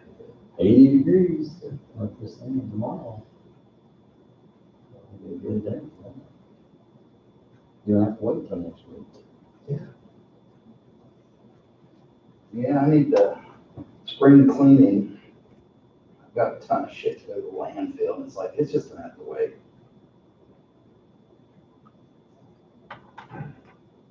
Well, they authorized for the whole month of April, 3 that week, Randy, so you got a little time.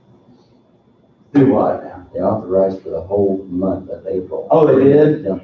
Because I just don't have time. It's like, it's gonna have to wait. I just don't have time. It's like, you know. I got a rural property.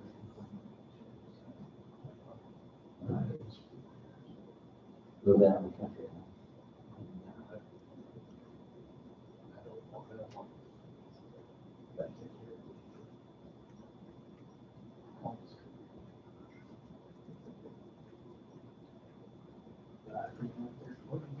We'll give you a call.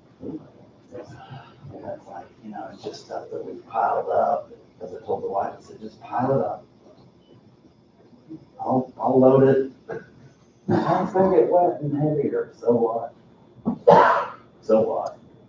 Who cares? You know, who cares? It'll be okay.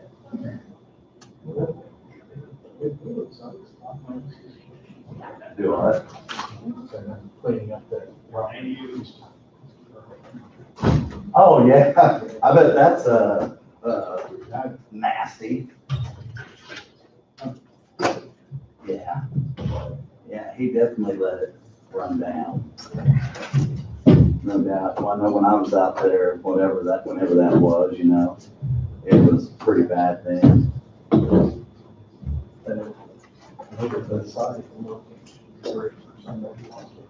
Oh, it would be. Oh, absolutely, it would be. Corn liquor. 5 miles back. Half mile? Is it a half mile?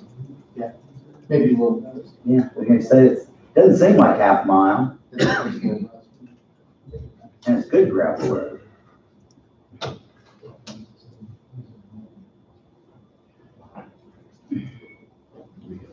So we need a motion to adjourn as the Board of Public Health, reconvene as the Board of County Commissioners.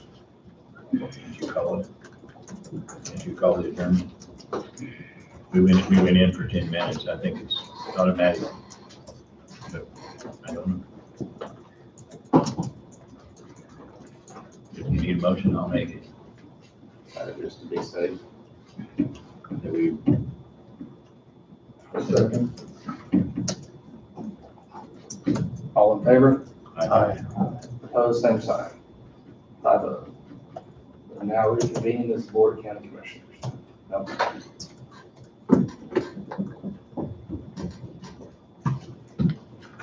Got the agenda? On the agenda. Anything for roundtable, Wade? Several things. First one, just wanna, and I'll come stand up here if that's okay.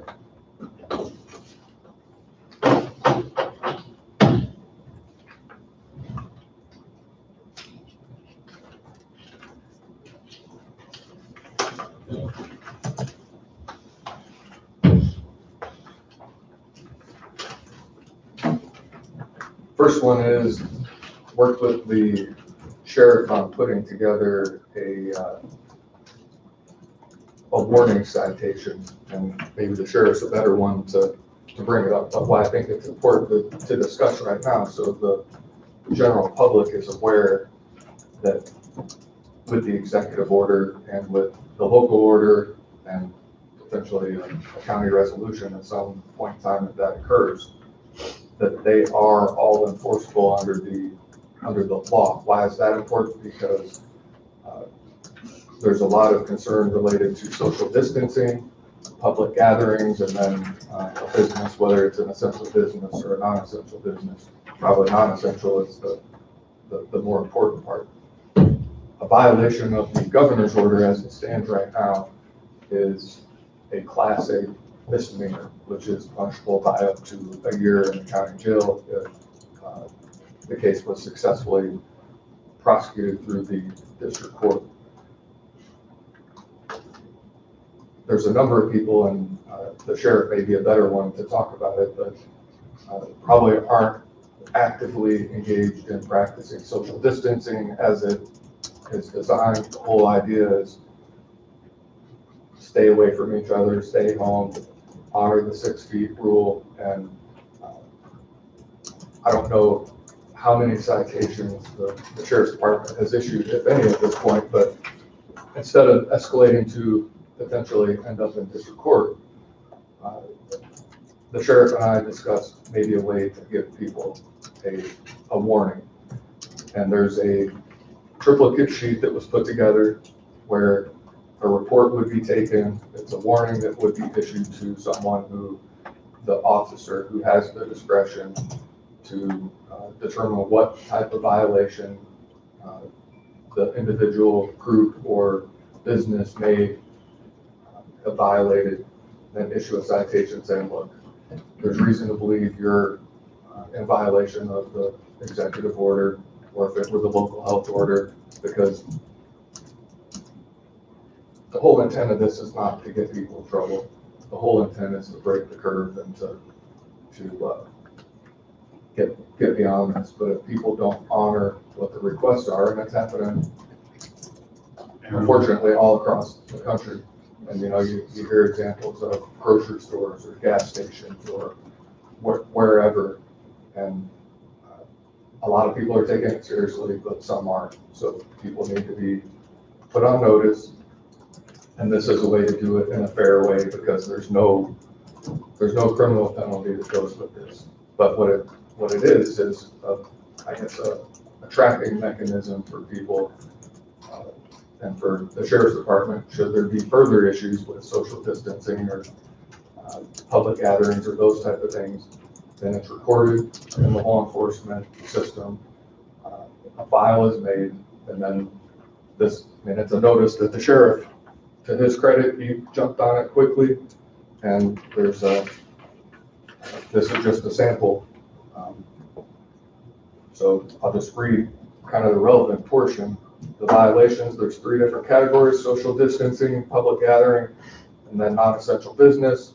Section for the officer's comments. This warning is being issued by the Coffee County Sheriff's Office as a result of the belief that the above named business, group, individual is failing to comply with one or more of the following orders being issued in response to the COVID-19 pandemic event. The 3 options: executive order, local health officer order, or local county resolution. This warning is being issued in an effort to educate and encourage citizens to abide by one or more of the above orders in an effort to stop the spread of COVID-19 in our communities.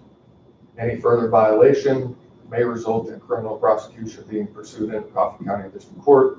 Possible penalties may include a fine, possible jail time, or a combination of both. To get to that point, that's not a popular place because nobody wants to go there. The sheriff's department doesn't want to go there. The sheriff doesn't, and that's why no one told us to do this. This is doing this as a kind of a public service. So have any of those been issued? No, we've not had to issue any to date. So, and the hope would be that they don't have to be used or utilized, but it's a tool.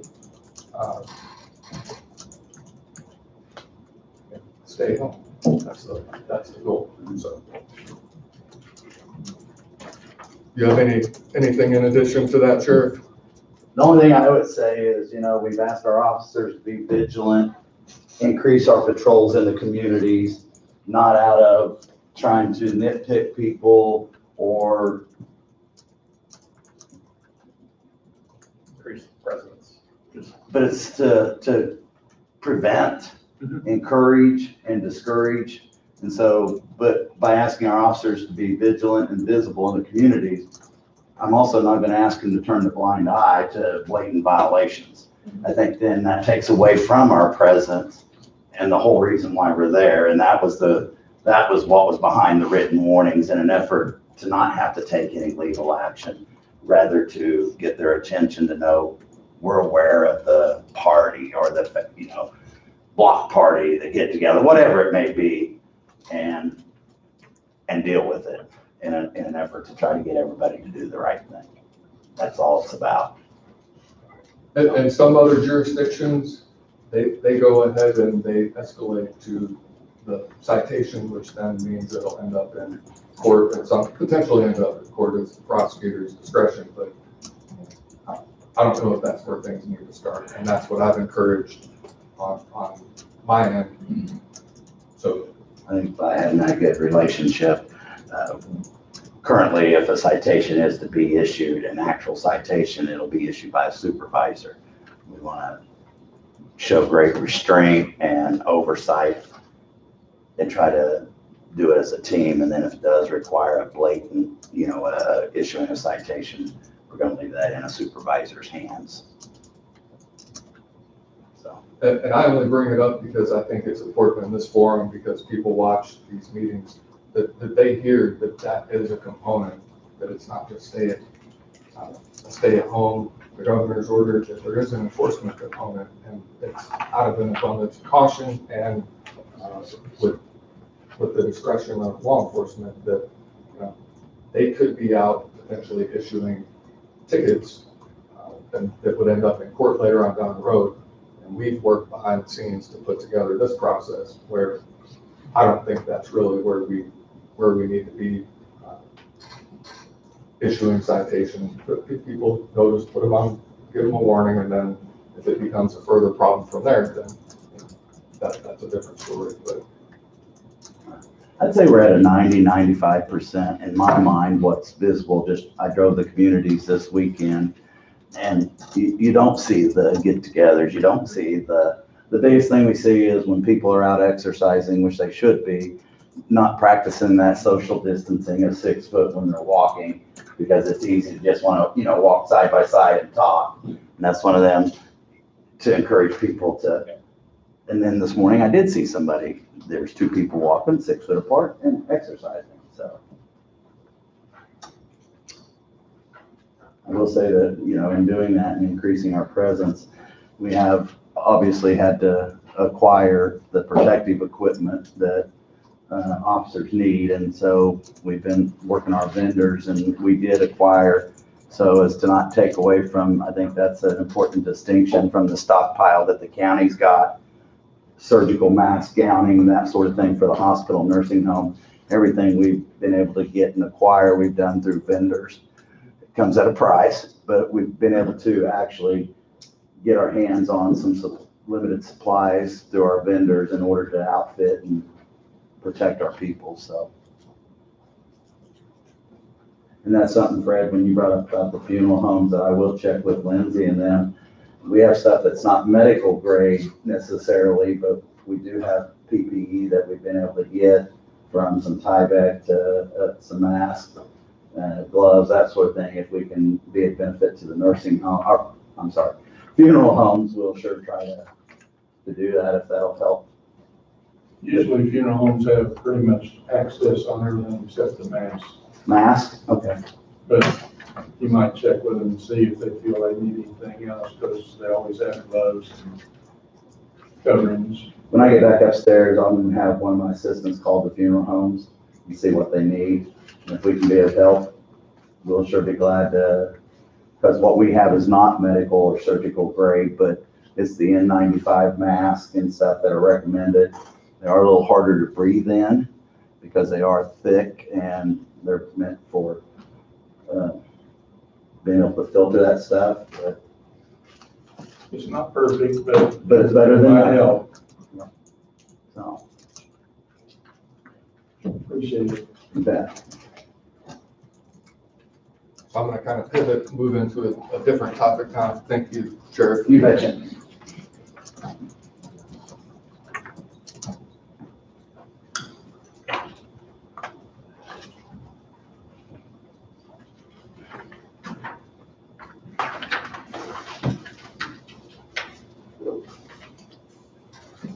Wade, do you need me to sit around for anything? Unless you want to hang out. But wait till I mention the topic and you might want to be a part of it. You might not. So what I just handed out is section 6 within the Coffee County Policy and Procedures Manual. Why am I handing that out? Because last week a decision was made by the board to freeze any step movement or increase in wages. Reason why it's kind of circling back at this point after having some time to digest it and think about it and look into it a little bit more. I think the board needs to carefully look at, in particular, section 6.4. And why is section 6.4 important? Because on page 14, it discusses the criteria to move up and down, and I'll just go ahead and read it. At the very bottom, the criteria include a time and step factor, specific minimum period of time in each step is established to be used as the generally applied requirement for county service to be completed in the prior step before advancement to the next higher step. For instance, step C may have a designated period of +1 requiring 1 year, and step B before meeting or meriting change to step C. It is applied as a go, no-go factor to step, and now I'm moving to page 15 to the top. A go, no-go factor to step movement, and here's the probably most important part. It can be waived for good reason only by action of the board on the recommendation of the department head. So I think that last part on the recommendation of the department head probably needs to be taken into consideration. I'm bringing this up in this open forum because I think it's important that everything be transparent. So this part is vitally transparent so that last week a decision was made, and I think probably need to maybe take a step back and look at it in a little different light it's my understanding that there are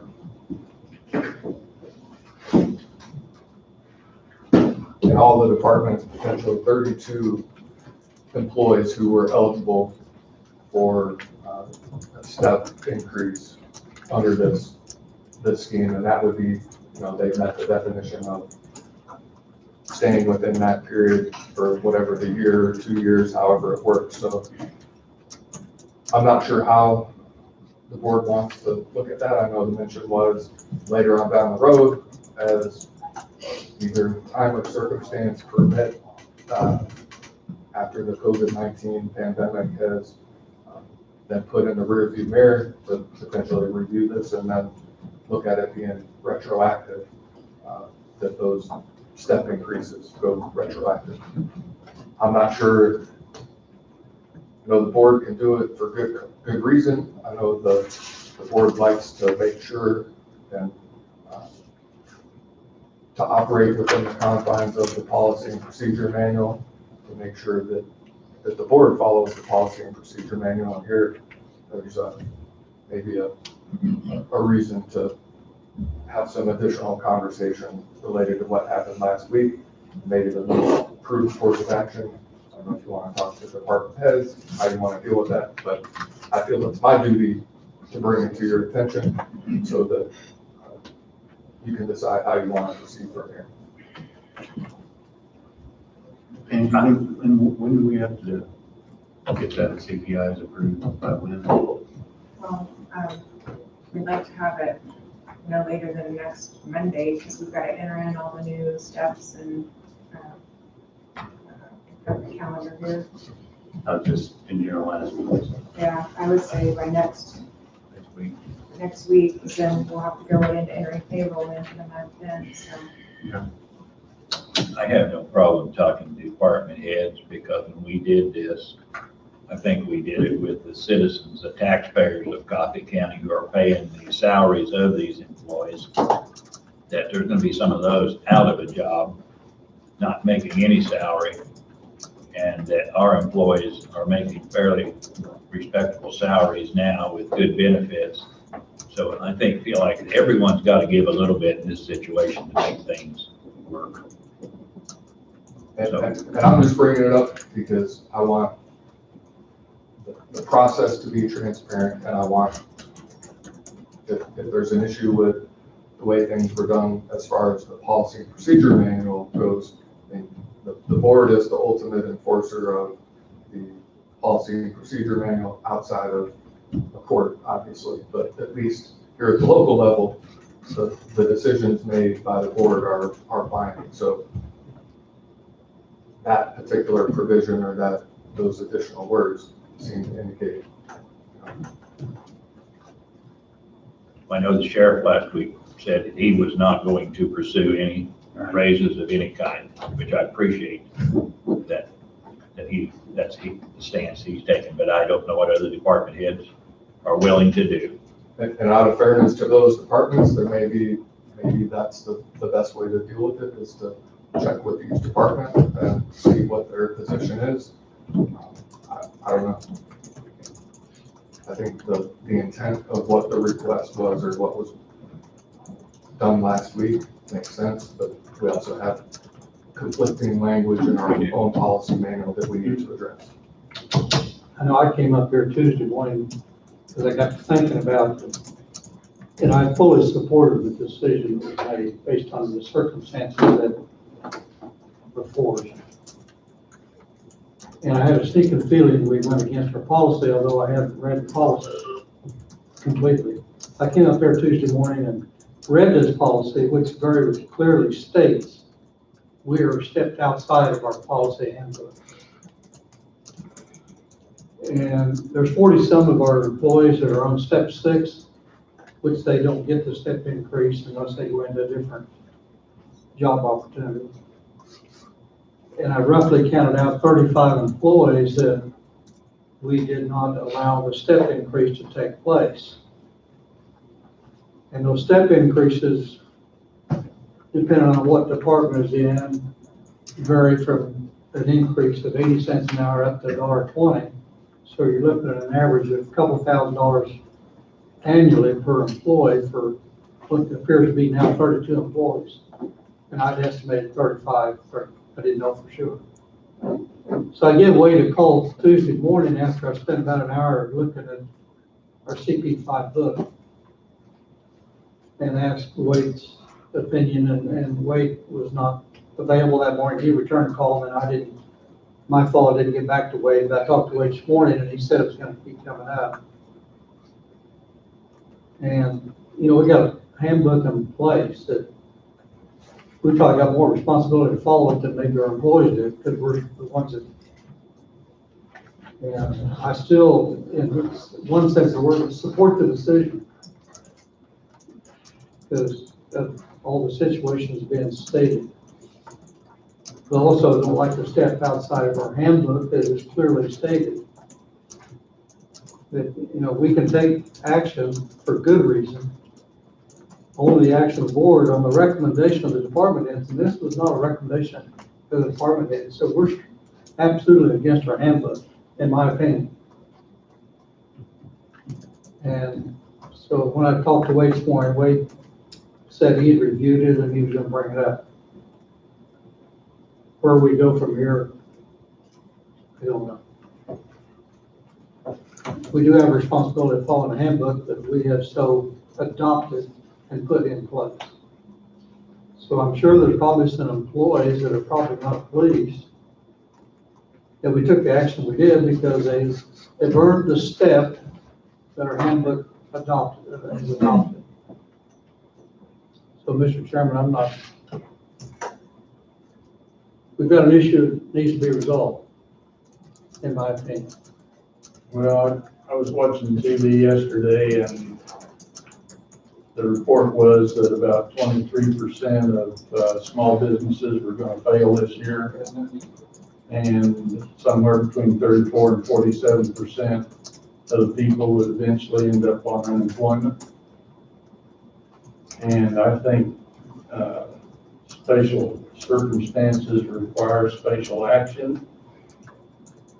And I have no regrets about what we did, because I felt like it ensured the continued security of the employees that we have. And if the employees choose or upset about what we did, and we change that, maybe there's more of an opening for unemployment. I don't know, maybe that's what they would prefer. But we did discuss that also the other day, and what to do when we couldn't guarantee job opportunities for them, which we tried to maintain. That's all I've got to say about that. Well, what I'll say is, this is one of our policies, and I've been known for, I've seen this commission before say we'll make exceptions to policies, and I've always voted against it. And I would vote against making this exception here. But at the same time, I think we need to talk to our department heads and explain to them why we're doing it, what we're doing. Maybe they all will concede to the fact that maybe now is not the time to be doing it. I think what we have stated and what Wade kind of said is, we said we will take a look at this later and we can retroactively give it back. But we also have responsibility to the citizens of this county, not just our employees. So I think that, I still think talking to department heads is the way to go. And maybe we can still do what we intended to do and not be breaking our policy. So that's my thinking.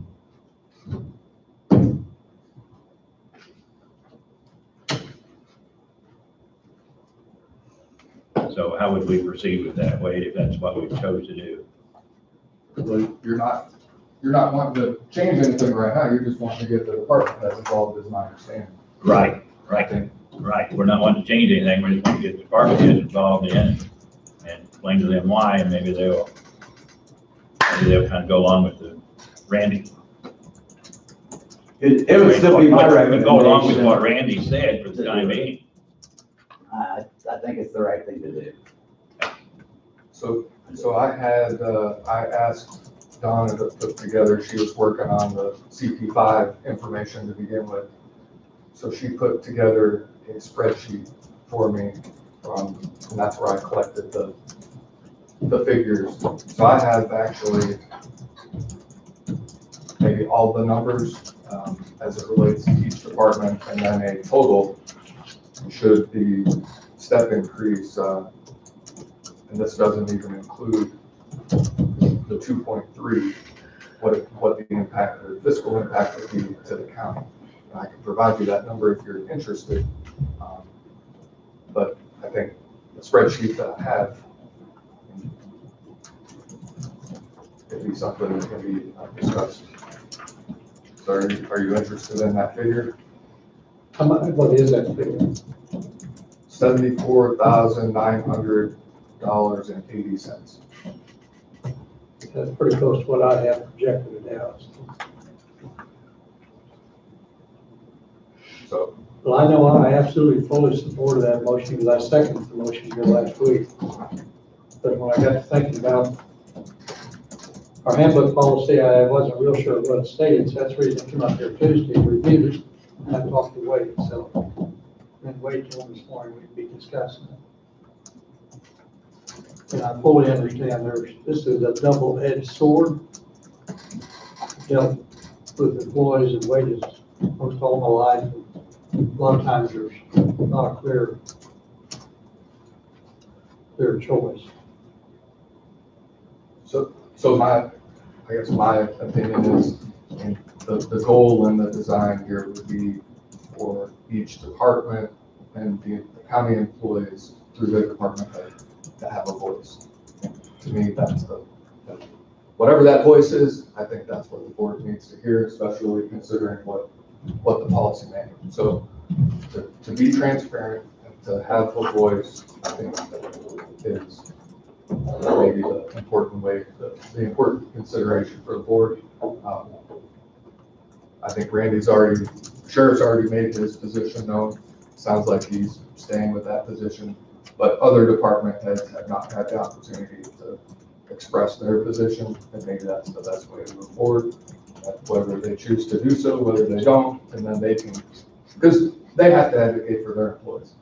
As I've been here as a county attorney advocating for additional help in the county attorney's office, I'm advocating for my employees.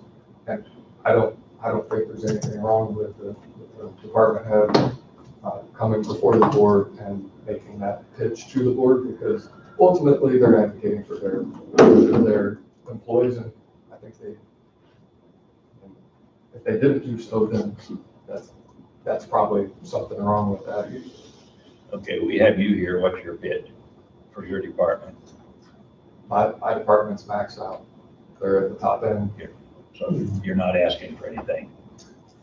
No. Okay. I think both them are on. Okay. Steps.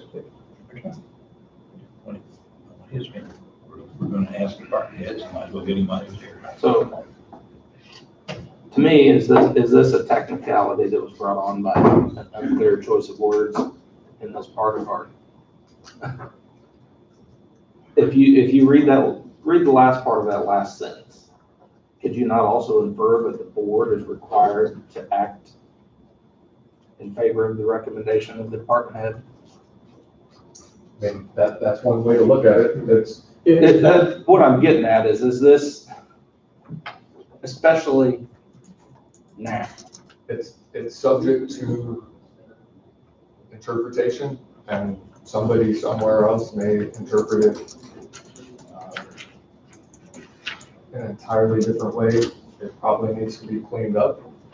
There's along with several other provisions within the policy manual, but they don't glow or stick out until you have an issue where they glow and stick out, and that seems to be where we are right now. But I agree, it's subject to interpretation and wording, and sometimes comma placement and the word and for, shall, may, all those things completely make it sound and work, the intent behind it ends up being different.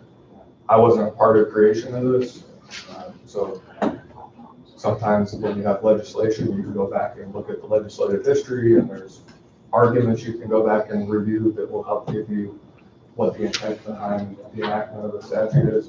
I don't have that here, so trying to read between the lines, but I can see what you're saying.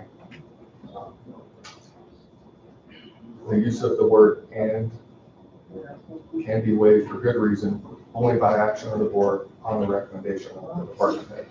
And that "and" seems to me to potentially tie all those provisions together. There's no "or," but I could be wrong too. Yeah, if that last 5 or 6 words were, we probably would be a discussion on that.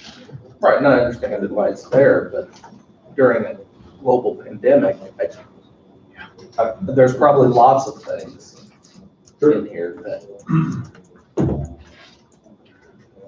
Well, I think that I have to place at the present time where all of our employees have good jobs.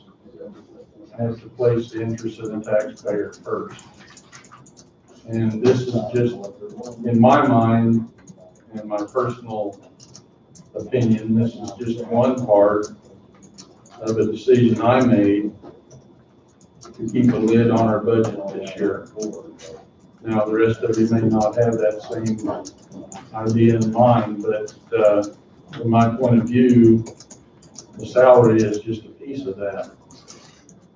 And so I'm going to be looking at the entire budget and trying to hold the lid on things to give the taxpayers some kind of relief because of their economic dilemma that they're having. So I think it's up to each one of us to decide where we're at on this issue.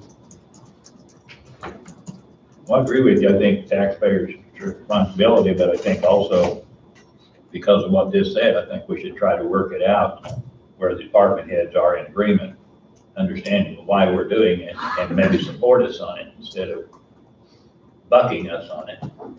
I'm not against it. I'm not opposed to talking to them and explaining to them why we're doing it and what the results can be down the road. But I don't, because of our own policy, I hate to say it because of our own policy, but I think we need to at least discuss it with them.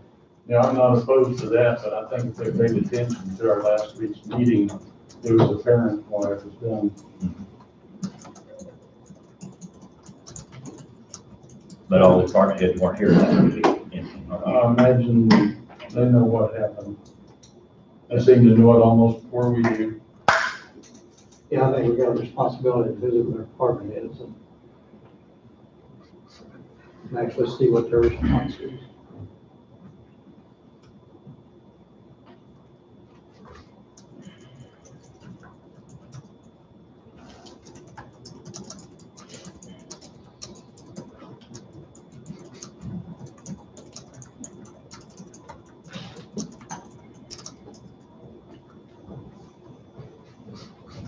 We know what 2 of them are thinking, so.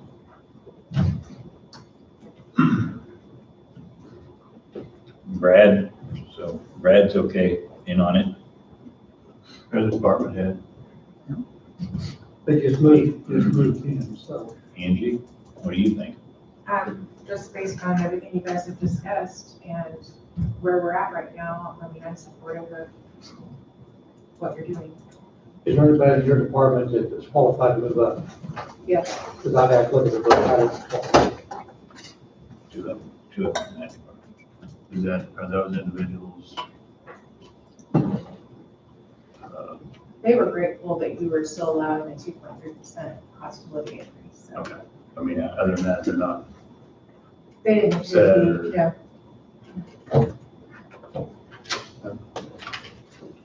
I mean, I knew it was going to be unpopular when I had the motion, and I don't think that's changed. I think we all understood it was going to be a little bit unpopular. But I also feel like because of the issue, we're definitely going against the policy. But I think for the most part, hopefully, for the most part, most of our employees understand why we're doing it. Right. So. Wayne, do you have any comment from your department? Well, I've heard most of the discussion. I'd say there was several folks, I don't have the exact list, I'm waiting, a few folks there. I know that I had opportunity to address a couple that were definitely disappointed. But there's no question too, I mean, as you said, that basically all of this is aired, people can watch it on YouTube. They saw the reasons for it. In the state to which we're at, those are a lot of valid reasons that need to be considered. There's a lot of people that are suffering. There's a lot of people that don't have jobs. I mentioned that here last week myself. Basically, I have 2 family members that are without jobs. So that does exist. But as we all know, every decision we make doesn't only address one thing, but it tends to have amplifications to others as well, and how that affects them. So to answer the question, I think the one thing to best state that, you know, you have very good reasons for making forward that motion, but I'd also say too, as you're willing to honor the fact that you're going to make it retroactive, once we come out of the crisis and things seem to settle down, I think could have some basically resolve to the folks that are not necessarily getting the step, if I understood that correctly. Is that kind of how I understood it? Is after we're done with the crisis that potentially it could go into where they would get their step, and it wouldn't necessarily be April next year. That is true. That's the way. Is that the way the motion was kind of made, or the understanding of the commission? The way I understood. So so in essence, to word it a different way, it's a temporary hold on wages until our crisis is passed, and we basically start seeing our situation coming back to normal. With that, then there's that step increase that would be implemented back retroactive at that time. Is that right? There's nothing in the minutes that states that it could be retroactive. It states subject to review after recovery. Right. Okay. But we discussed that. But it's not in the minutes. So. Would that, if that's something that you're wanting to do, would that be a clarification that you could make towards that? And that would also be possibly resolved towards the folks that were affected in there. And Fred, it's your motion. I don't mean to step on anybody's toes here. It definitely was, I think, with the best intention to recognize where we were at. And the reasons were there. Yes, sir. Yeah, Yes, sir. I agree with it. I think we all have the same intention, but I don't want to sit here and make promises not knowing how long this is going to last and what the results are going to be. I want people to know we have good intention, but we can't predict what's going to happen. It may be we all take a cut, you know? Oh, yes. I mean, shoot. I mean, last week you had a letter from the governor saying revenue's going to be down. I mean, you know, that came out too. So. And I think also it was in the motion, it's subject to the salary review. And if people are being overpaid, they would be frozen until such a time as that salary reached that level. Mm-hmm. Yeah, I do recall that. So there's lots of ifs there that, you know, the intent is to take care of our employees in the best way possible. Mm-hmm. But like Bob just said, I was just sitting here thinking, I can't make promises. I don't know if I can keep or not. So do we have an okay, are you agreement with you? With knowing what we're thinking and how? I believe the intent, the discussion is very worthy of the motion that was made, and I would support it. Thank you. At least 1, 2, 3, 4, 5 to talk to.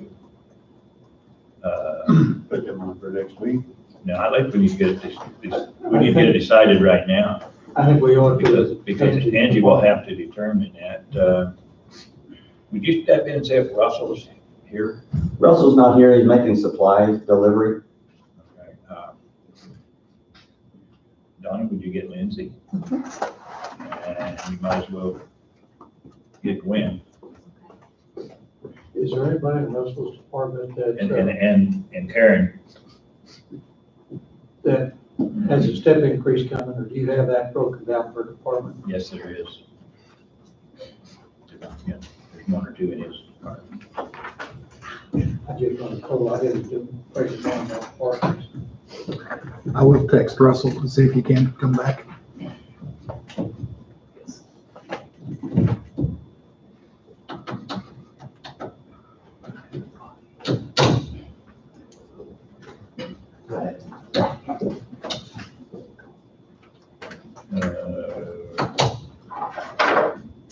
Guess we need to get hold of Todd too. And that's pretty well, everybody on this, list. Karen, I think that's over Karen also. Got the treasurer. Treasurer wouldn't have any. The Those are all, appraiser, they were all yeah. moved. Yeah, Here, last I didn't have the April, so appraiser, yeah. Connie, Treasurer wouldn't have it. no, I'm not voting for Connie. Connie, treasurer has some. She advanced all of them last year. She still has some for this time. Well, he said treasurer. Treasurer. Treasurer, with Don and I talking treasurer. Two of them she advanced, they're up for it. Two that were advanced are up for it. Lindsay, Yes, sir. Might as well just wait until the rest of them get here. well, we want to take them one-on-one. Okay, sure. Well, she's here. We took the other. Yeah. Okay, go ahead, go ahead. Whoever, Just so Lindsay can get back to work, because she probably has more pressing matters. So there's some concern with the way, the wording in our policy manual about waiving the time and steps that can be waived for good reason only by action of the board, comma, on the recommendation of the department head. So we're trying to get some input from the department heads regarding the resolution or motion we made last week to freeze time and step temporarily due to the problems in the world. Do you have any issue, concern? I mean, is that I'm not as concerned about, for your department? I'm not as concerned about freezing it for what's going on in the world. I'm more, for those that didn't ask for the salary study, don't punish us, don't hold us off for something that others want. I mean, I hate to see us stop doing what we're doing and wait a whole year, however long that's gonna take, when we're working our tails off right now. So, I mean, I'm not like adamantly opposed to whatever you guys decide. Thanks for asking for my input.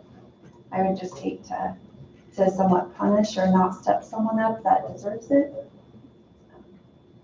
I don't think we're trying to punish anyone.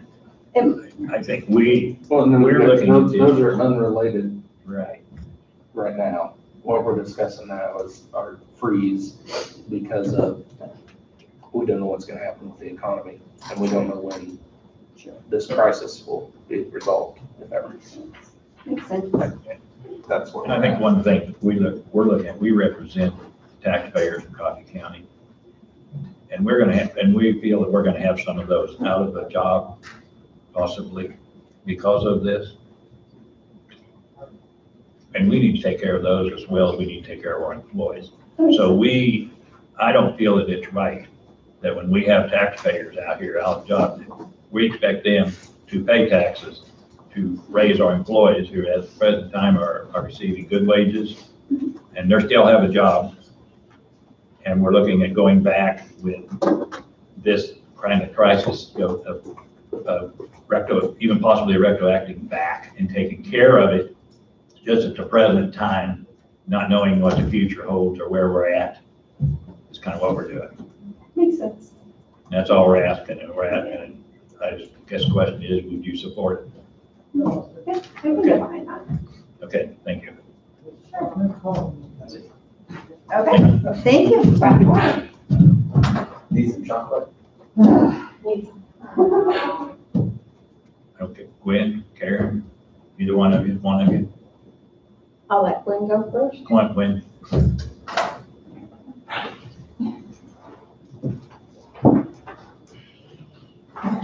didn't have any? I didn't ask for any step increases. Okay. Commissioner, I didn't have anybody ready for that. Okay, but still, I guess would ask for your support. We made the motion last week to freeze them temporarily until this crisis is gone, to see where we're at. Because we also represent taxpayers, and some of them may be out of the job, not having income. And we didn't really feel it was fair that they would be paying taxes to people who do have decent jobs with good benefits. So at the present time, we were freezing all, salaries. So this question, would you support that? I do. Okay. I think that's perfectly reasonable. Okay, request. thank you.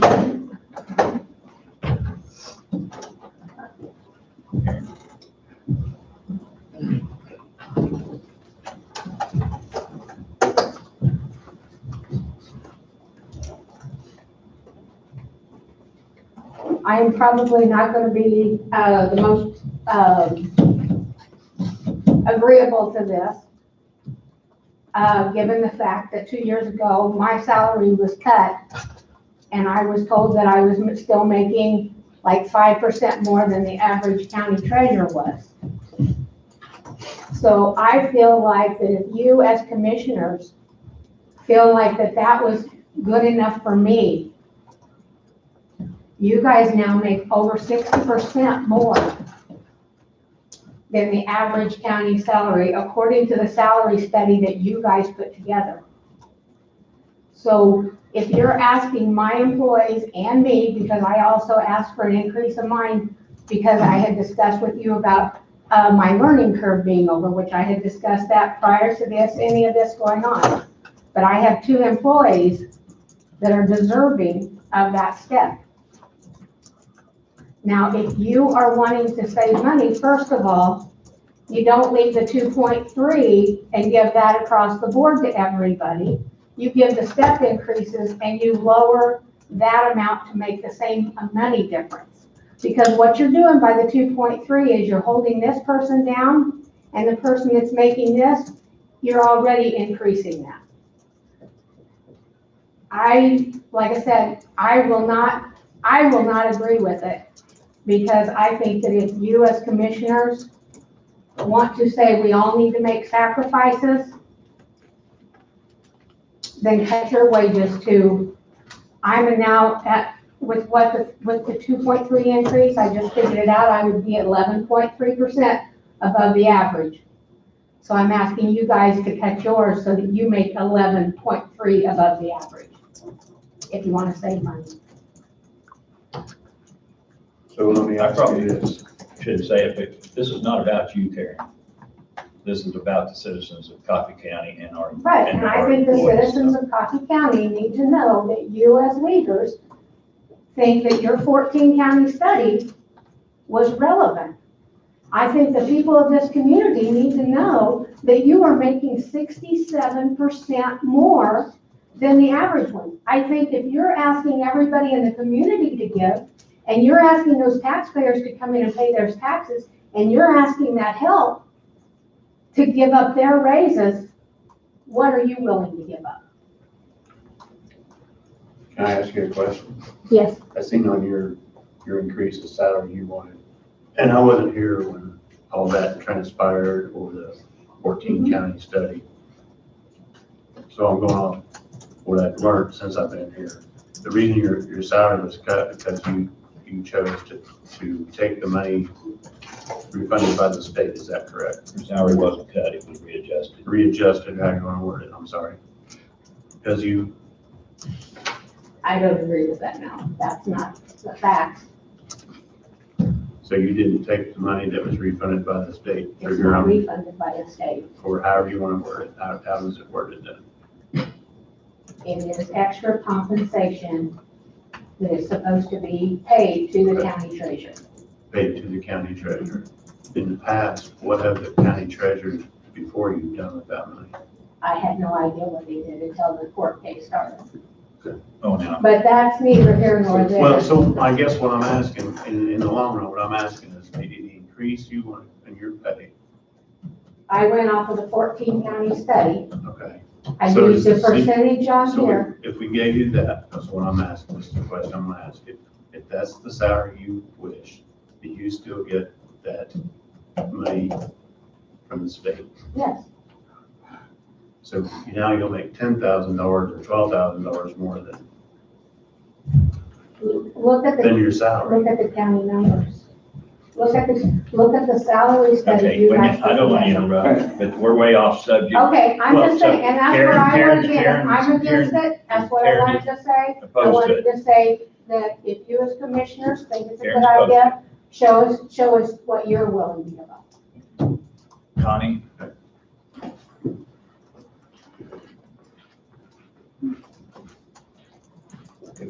What we're asking here, wait. No, go ahead. What we're asking here is a motion we made last week was to freeze things temporarily. According to our handbook, it says that only by the action of the board on the recommendation of department heads. And what we were asking, in case you didn't know, is that we freeze them now, we will take a look at it when the crisis is kind of over. We may retro it back to whatever it is, but we will look at it and we'll try to be fair with it. We can't make any promises, but that is our intention because we have some people out here in the county are probably going to be without jobs. So we're asking our county employees who have respectable jobs, making fair, decent salaries, to look at this and accept the fact that we're going to postpone it for a while. Me personally, I would rather give my employees a step increase and cut somewhere else. Like at a golden conference or something like that. I think. Well, I'm sure we're going to be cutting We more may of do the there conferences. too. That's going to be happening too, but this is on a temporary If basis. you'll look at it again. We're going to look at it and, Right. Yeah. That's fine. okay, thank you. I would rather.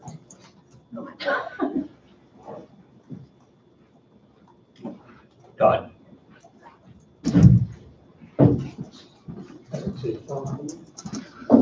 Good morning. Morning. Todd? Where we're at, I guess we made the motion last week to freeze salaries temporarily until this crisis or whatever it be over. The step increase. The step increases, and we're still giving you the cost of living, CPI, but to freeze them temporarily until it's over, and then we'll take another look at it, and we may make them retroactive back. We may do whatever we need to do. At that time, we're just asking that right now, we just not do anything. Okay, so these are step increases that the employees have earned. Yes. I would be in favor of suspending it with, if we were going to make it retroactive once they came back. I think that's the intent, if it's possible at that time. Yes. That is the intent we talked about. Okay. But not knowing what's going to happen out here, we can't make a promise that that's actually going to happen right then or when it's going to happen. Well, these are trying times. We've never experienced anything like this in our lifetimes. So I understand where the commission's coming from. But I also have to represent my employees. Yes, you do. So that's my opinion. So you would support us for time being? Yes. Okay, thank you. Russell?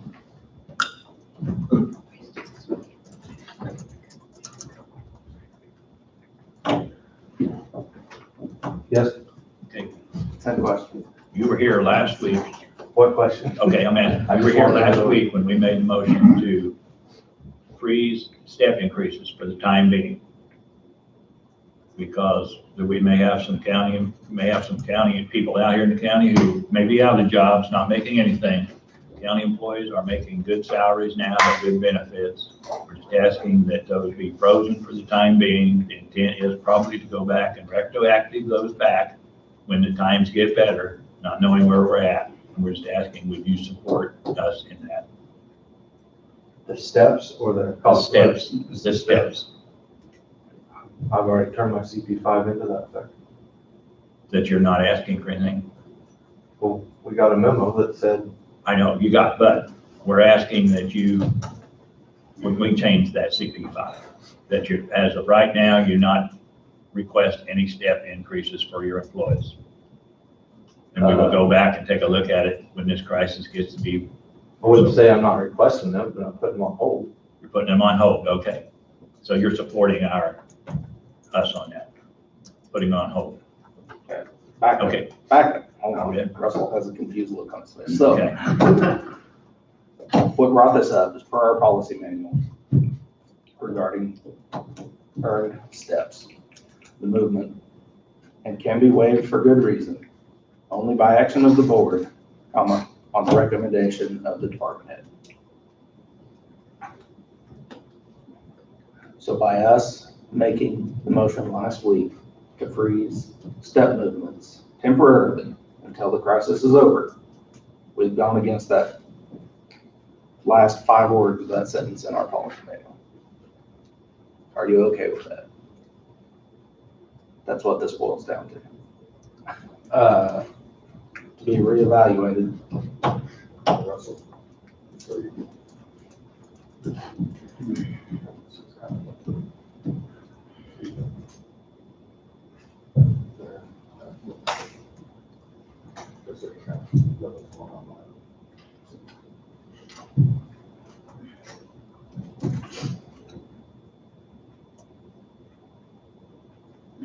I mean, one difference about my department is we're working harder now than, a lot harder now, so. I guess I would have to think about it for a minute. I know, somebody wanted to talk to me and I've been going right and left, so I don't have an answer right now. This is not a permanent decision. I understand. Can I ask a question? Yes. The only way that this would benefit is if the budget was republished, is that correct? Because, I mean, if you're just saving the step increase, that's not gonna change what people have paid for taxes. But this will lead into next year's budget. Okay.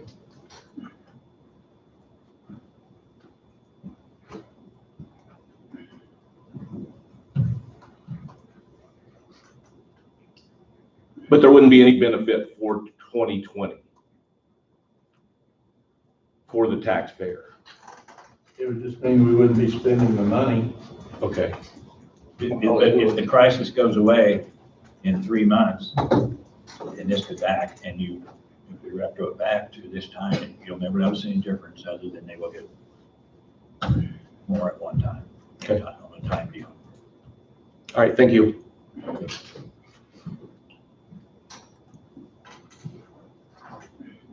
Anything we save now carries over to next year, which lessens the burden on the taxpayer next year. Right.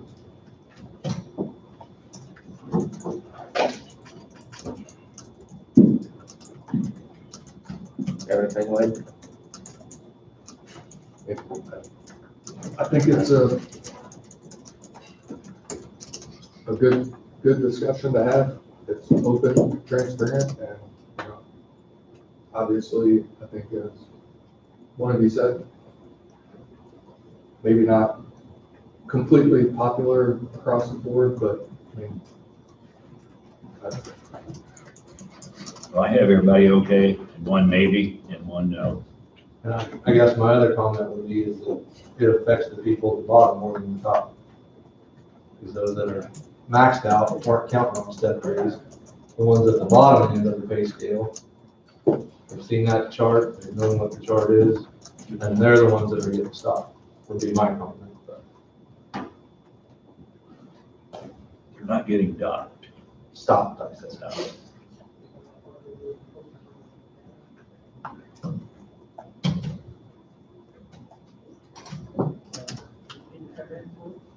With some state offices are laying off people, is that preferable?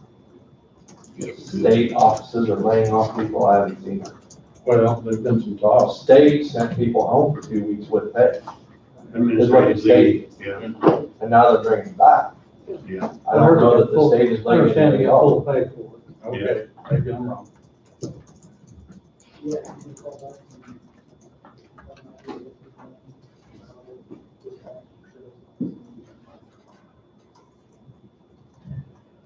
That's where we're at.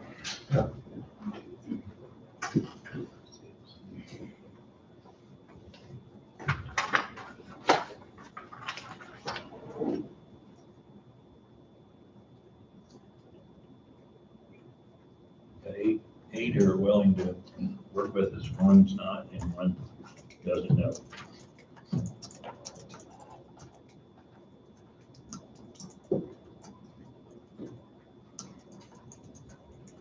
So, Well, I apologize if I got off track there. No, I think that's fine.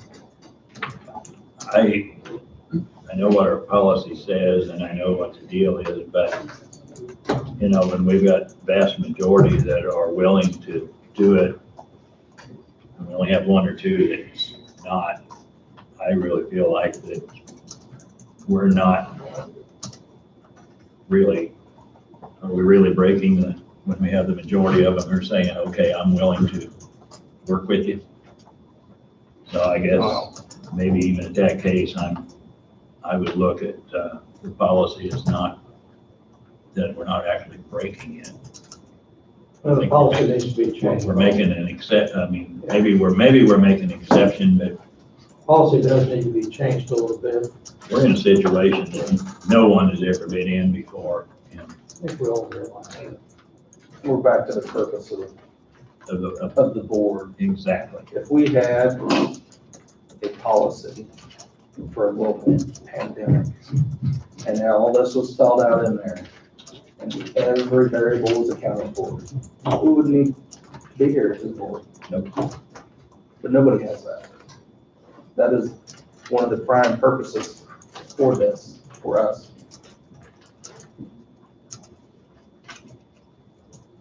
So if you can't change it or can't work around it or make an exception to it, then I guess all we need to do is make a policy.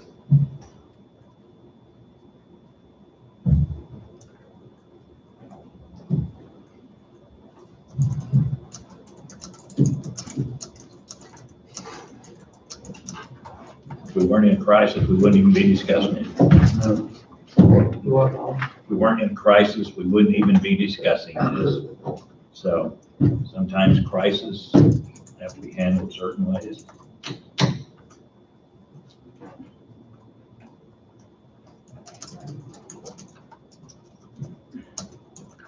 Well, I'll go along with whatever, but I'm kind of on the fence, I guess. I mean, we do kind of have a policy manual. If we don't adhere by it, then how can we expect the rest of them to do it?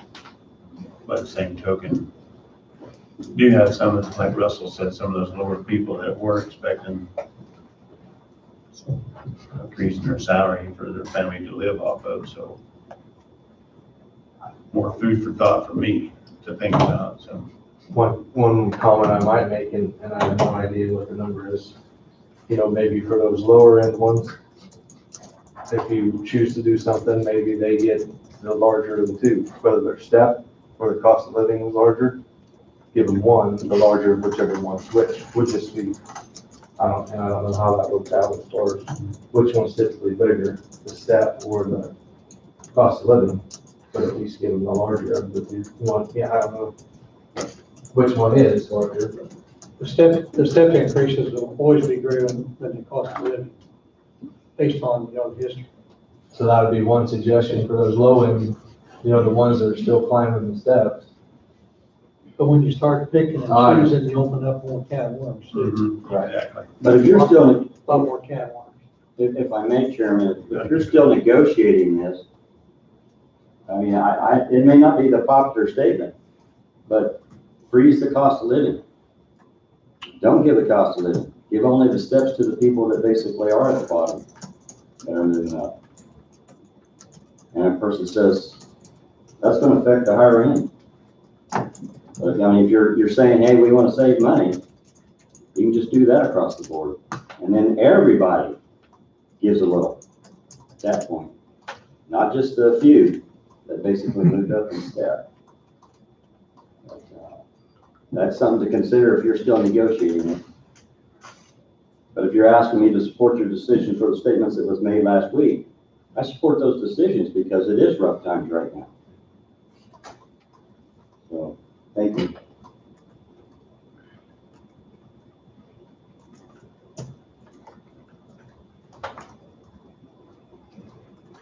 Do you know how much the cost of the CPI cost us?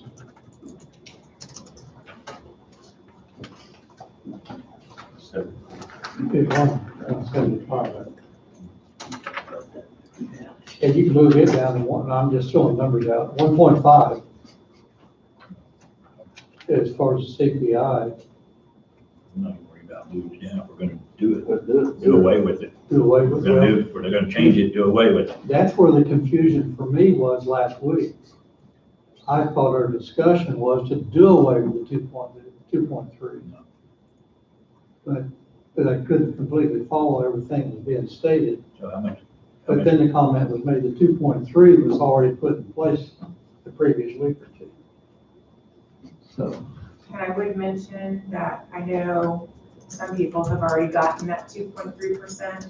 It's been hired in at that level, so that is gonna probably cause a problem. That we're already starting in April, so.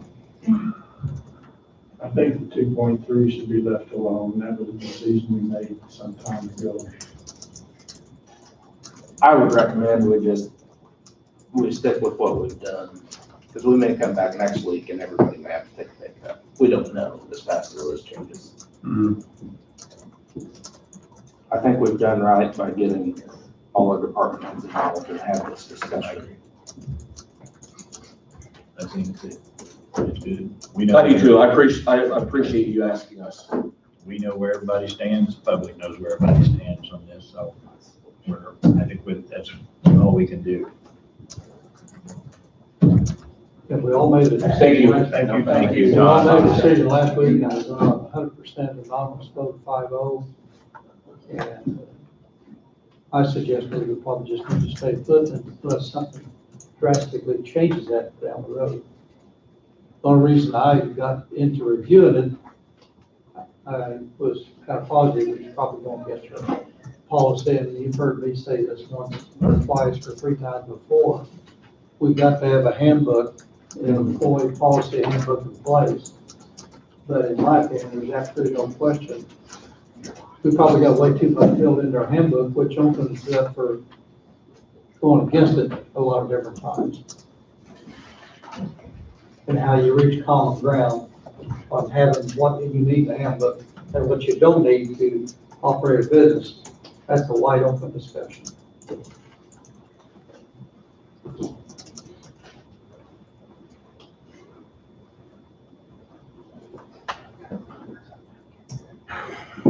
Got looking for conflict powers. Anything else, Lee? Need to request 10-minute executive session, myself and the board. Myself and the commission recess into executive session, consult with county counselor, county attorney to discuss county litigation for matters being privileged under the attorney-client relationship. Exception, KSA 754319B2. Enough, or We make 15 since we're traveling. 10 will be fine. Can be fine. I'll move. Fred has moved. Second. Thomas seconded. All in favor? It's just, there's so much uncertainty. Aye. All opposed? Tax valuation gonna be.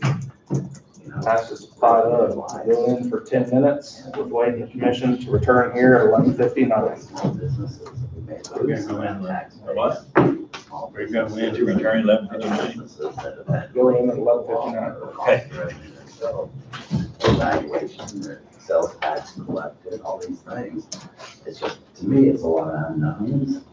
And until we know, I don't agree with the commission very often on wages, you know that, but we just don't agree very often, but this, I know, but this time I have to agree with them for now.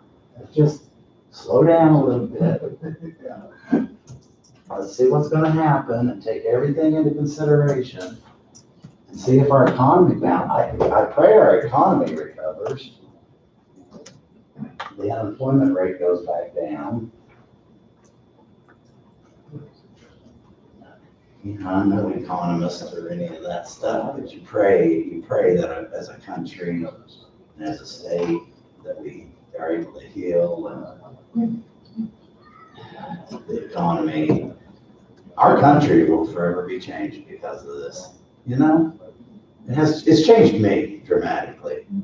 And it's like, we'll never be the same. It's just the way we think, the way we act, hygiene, social, you know, just, it's interesting to watch people, you know, even when this is over, I bet you'll still see people. Well, you know what I mean, here, let me talk to you from a distance. Let's talk. You know how to do that? Yeah. But, you know, it's just, I fight harder for my employees probably as much as anybody, but you just gotta try to hold the line. What I would like to see the commission do then, down the road, is if we have the money available, is maybe some small business grants to those small businesses in our communities that have had to lay people off. Take what we would have gotten in raises or what, you know, the savings the county has and maybe put it towards more small business grants for our communities, for our small businesses. Help them out. And let's keep those small businesses afloat, because when this is all said and done, I want to still be able to go down to the local filling station to get a gallon of gas for my mower. You know, I don't want to have to drive 15 miles to go get a gallon of gas. I need, you know, Rogers Oil needs to stay open, as an example. There's lots of small businesses that are hurting that I feel like we got to turn our focus to helping those small businesses stay afloat. Whether it's through small business grants or loans, whatever you want to call them, with no interest, something. I mean, how many small businesses you got in New Strong? You know, I guarantee you the pie business is down. You know, pie lady. You know, I mean, she doesn't employ but a couple people, but two people are two people. You know, and it just hurt. Yeah. So we got to keep those small businesses open, because if some of them go away, they'll never come back. And some will. But why not try to help them keep their doors open now? We can't change the world and we can't change the country, but we can change Coffee County. I hope as a country, we've learned from this in all aspects. I pray every day. That hand sanitizer? Yeah. That's some wicked smelling shit. You're like, woo, Lordy, I get high just smelling it. Like, I'm gonna get drunk off that stuff. No, it's mixed with stuff. You know, we finally got in a ship, we finally got another shipment of hand sanitizer in. It's different than, it's the foaming stuff, which it doesn't matter as long as it fits in our dispensers and stuff. So we stumbled onto some vendors finally. And it's hard though to get anything out of them, but when you beg and you plead, and, you know, I'm still waiting on that gel. It said it was in delivery, it's not showed up yet. Yeah. So. I got something I've got the forehead thermometer things, thermal gun things. They're in transit, supposed to be out for delivery, and I can't find them. So what does out for delivery mean? It depends on where it's coming from. You know, but you know, early on I was told I had to fend for myself, so that's what I've done, and you know, we're all right. I'd rather see the medical surgical grade stuff go to the hospitals and nursing homes and stuff like that, because the stuff we've been able to get isn't medical grade. But it's good enough for first responders, it's better than nothing, and when Mike got with me about the mask thing, I felt like it was the right thing to do.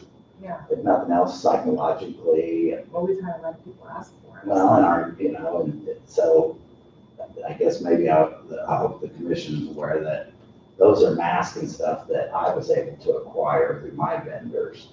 They're not medical grade masks, but I hope it brings comfort and peace of mind.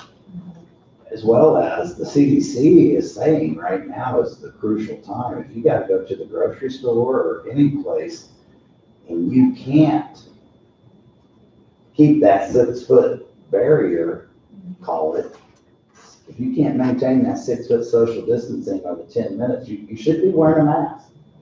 That's the only way we're gonna stop the transmission of this crap. So, I don't know. I guess no matter what we do, we'll be second guessed for it. Yeah.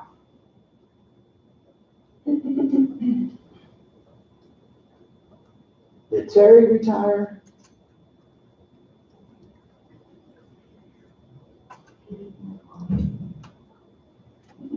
I told somebody, I said, I didn't get retired soon enough. I didn't get retired soon enough, damn it. Anyway, it's, All right, I'm here. Yeah, okay.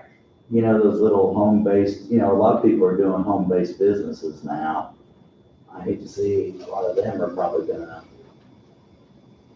I hope, recover. I'm just curious. It'll be interesting to talk about what happens and bounce back and stuff. I don't know. These are some tough times by everybody.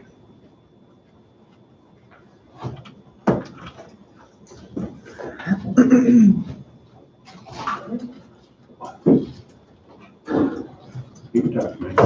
Hmm? You can talk to me. I got it. Wouldn't want to be in your guys' shoes right now. It's just, I want you to. Trying to do that. That's what you suggest. I've been Same looking thing in the at business. Just didn't- This morning just didn't matter. I was like, We're talking about, I wonder what percentage of small businesses and stuff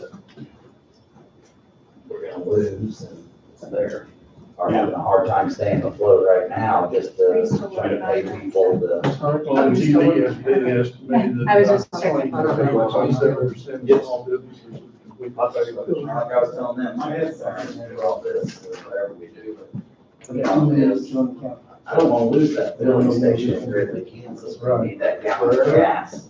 Or, There's no that's small, 2 or 3 first, They're we not gotta do what we can. How do they to know help that them. person? Track it out. That's where our focus is. the restaurants around here have hard enough not to. Yeah.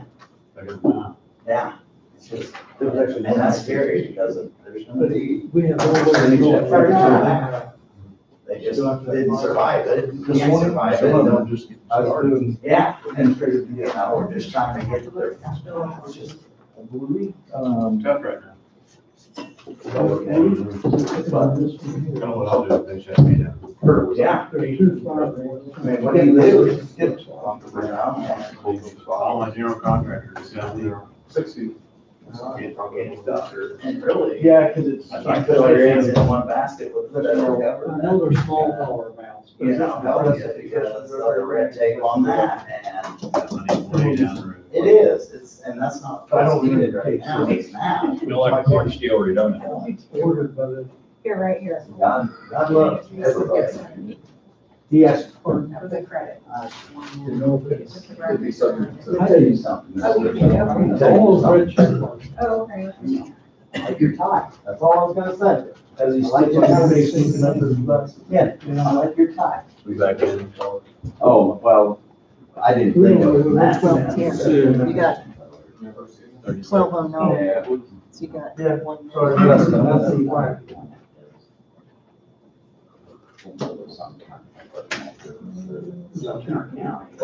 City money. These are fraud, is that what they have right It there? says fraud. For small business. And they're probably just Are we- reading So those. we can survive. Do you have what the check was written for? You want to do a meeting till three? I was wanting to, 10:06:02? And what's your total on that statement?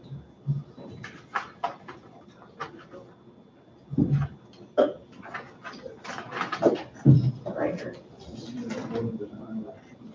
10:62. So Hey, there's Pete, you guys whole even been thing. practicing or no? That was paid last month. I did that, I did. Yeah. Those are two to the same. Oh, that's right. The same services. Yeah, no, not a good idea. For the same thing. Maybe two employees or two, somebody that has.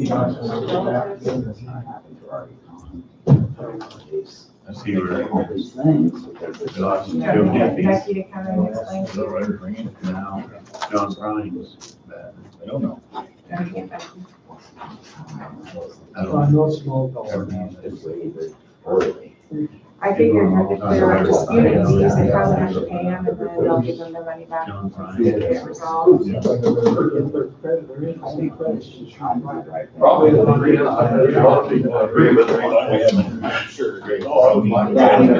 Wait, is there anything else I need to- Check it out. And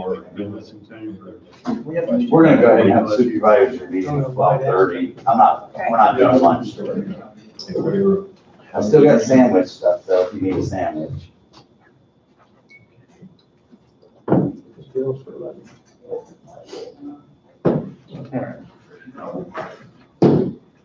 Back in. You're back. Anything else, Blake? I don't know if today's the day, but it's something we'll have to talk about how to deal with employees and leave. So, Yeah, I had asked Angie if there was a hotline or someone in the Department of Labor specifically answering questions regarding the Families First Rent Relief Act. For clarification. Work on that. I think there's a lot of people trying to apply it real time. We'll just have to figure it out as we go right now, do the best we can. If it becomes an issue, then I can reach out to Cody and it may require an additional hearing at some point. So if it becomes necessary, so. Kind of like a meeting. Well, I mean, an emergency meeting to deal with. So outside of that, I've flooded things more than anybody anticipated already, so I'll pass the baton. Angie, do you have anything to add here? Just to kind of go on what he was talking about, and this is just what I've seen. A lot of other counties are calling it administrative leave, and they're doing similar things. I think I sent an email out to all of you. That was just one county, but a lot of them are alternating, doing the same sort of thing to try to keep their staff from, wiping out the whole office or whatever. And then those, if they're not working from home, or if they're just off, they're taking what they call administrative leave, and they're still paying them. So there's a lot to look into, but we'll dig into it. So that's all I have. Brett? I don't have anything. Tom? Kind of touch base with what Angie said. I mean, I know we're doing 2 days on and 2 days off now, is that right? No, alternating. Alternating days, okay, I'm sorry. Two people work the Paradise. But yeah, I had seen where there's several counties in the state as well doing 2 weeks. I mean, I don't know if that's any more beneficial. I don't know if that's something you talked to Lindsay To me, about. that's something I don't think there's any, it's who you're with when you're doing it. And if it's more than 10 minutes, then. Yeah. So. So as long as we're keeping the offices. And with that, Plus people that's- distance, we're good. And I should have caught that and made more clarification before I sent that email out. But to me, we're not telling the department heads that it has to be a daily rotation. It's just for the duration. Are you gonna do 2 days or 1 day or whatever to keep it equal and what works best for your department? So I just want to clarify that in my head, I guess. Great. Don? No. I didn't have anything for roundtable either. Don? I only have one thing on the calendar, and that's Fred's fiber board meeting tomorrow via Starleaf. And you got the sequence on that? I haven't got it yet, but we'll check it before you leave. We're doing it by telephone or teleprompter. Otherwise,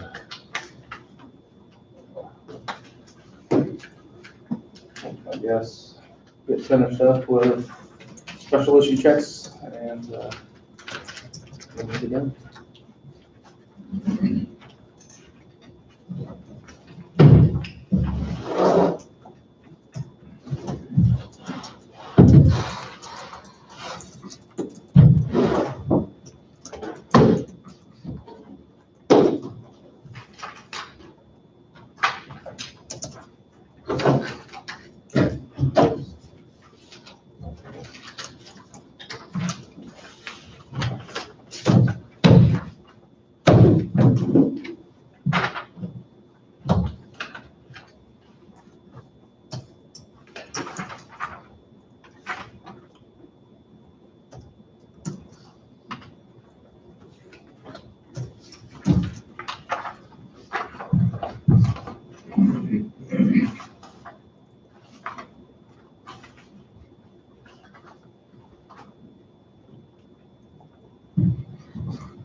Yeah. Oh, yeah, I'm sure.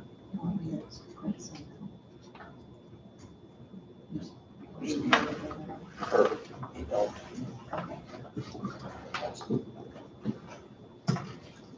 Don, if you need answers to that, we can get you answers right away. Well, Today. you want to try to catch it, I can, I'm gonna catch it. You might ask me on that 293, there are 2 or 3 credits on down the listing, but it's got a credit. You can tell they subtracted the 293 isn't showing. We're in the basement. She'll be here in just a second.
Come up here to the podium.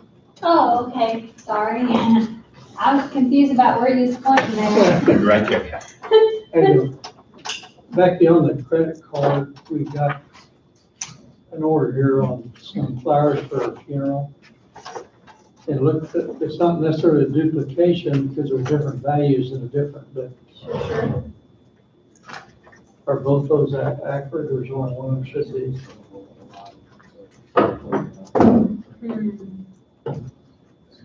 Looks like they're for the same party, ordered to the same person. One's a Greek plant, the other is a flower arrangement. It does say there are a few here. Same, everything's the same date. Yeah, I wonder what that. If you Can don't you mind, call, if you don't mind, I might check that. can I take these for a minute, few minutes, and bring it back? I'm gonna talk with Angie about it, maybe she knows. She's the one that does the Visa bill now. Got it. Oh, Sure. Angie, yes, I'm sorry. That's okay. Do you want me to call her? Bring Angie in. What's your number? 1326. We'll get Angie down here. So you.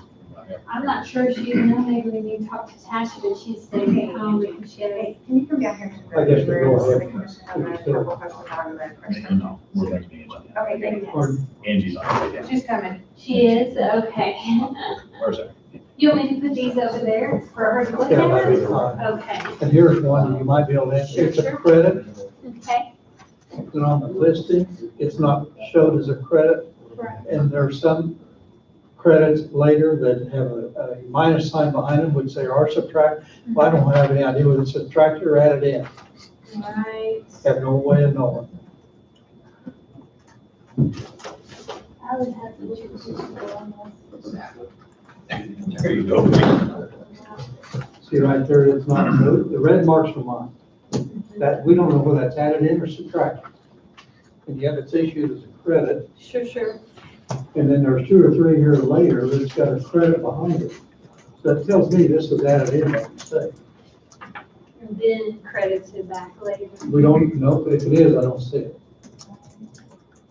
Yeah, I think they'll have to, They probably have to check that out, evaluate it. yeah. Yeah, any red check mark. I've checked off everything's $100 plus. So the red check marks are all. I don't think this is really a credit. I think that's what they're saying, this is the charge to his card. It's got a credit sign around I mean, they debited it from his card, and so that's usually what they do on those kind of hotel bills.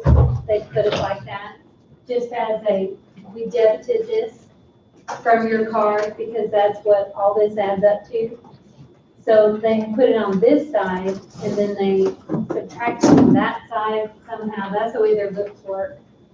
But I'm pretty sure this is accurate. It's not a credit. It's actually a charge.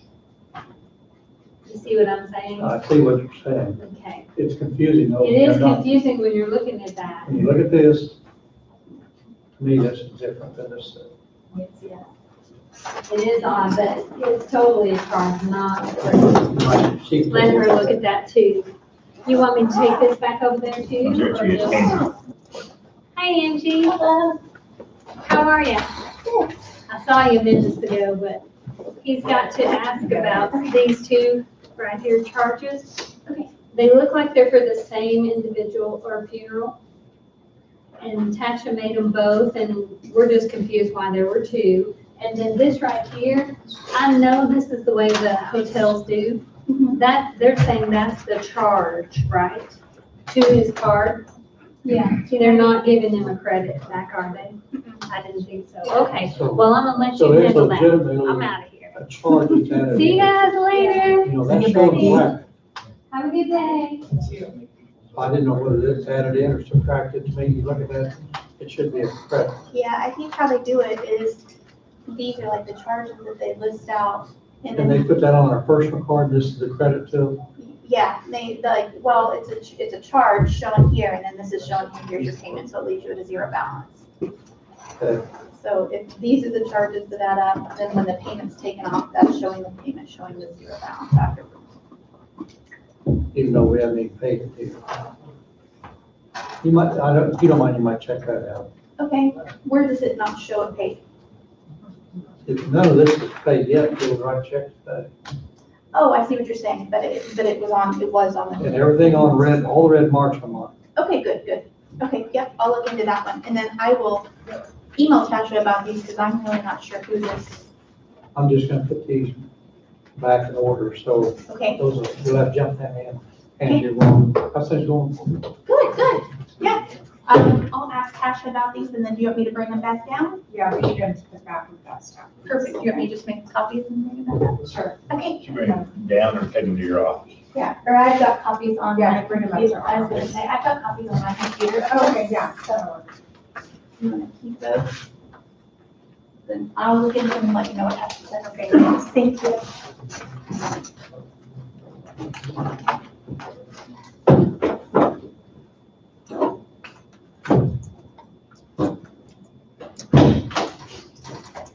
I checked everything with RR Plus and everything appears to be all right. I'm gonna take your word for it. You scrutinized it pretty good today. Well, I think.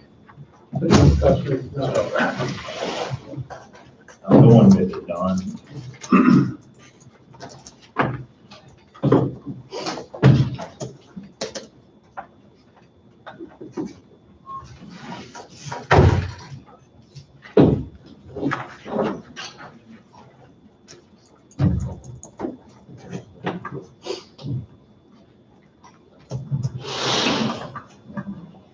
How you doing your meeting this week, Mark?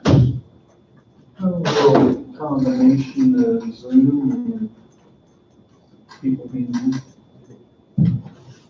I won't be there. I think she's gonna send you an invitation on Zoom if you. Is that over a computer? Or a smartphone? Either or. You can take the smartphone part out. If it's on computer, I might try to get there. I think there's a phone option too. So.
That's good, Don, thank you.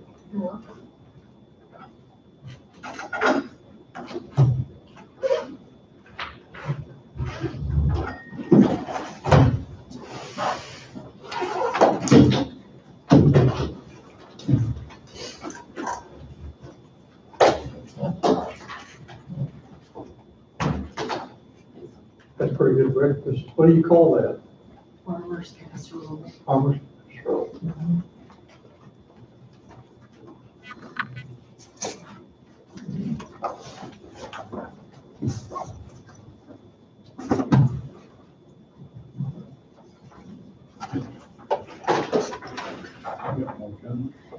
I don't see anything.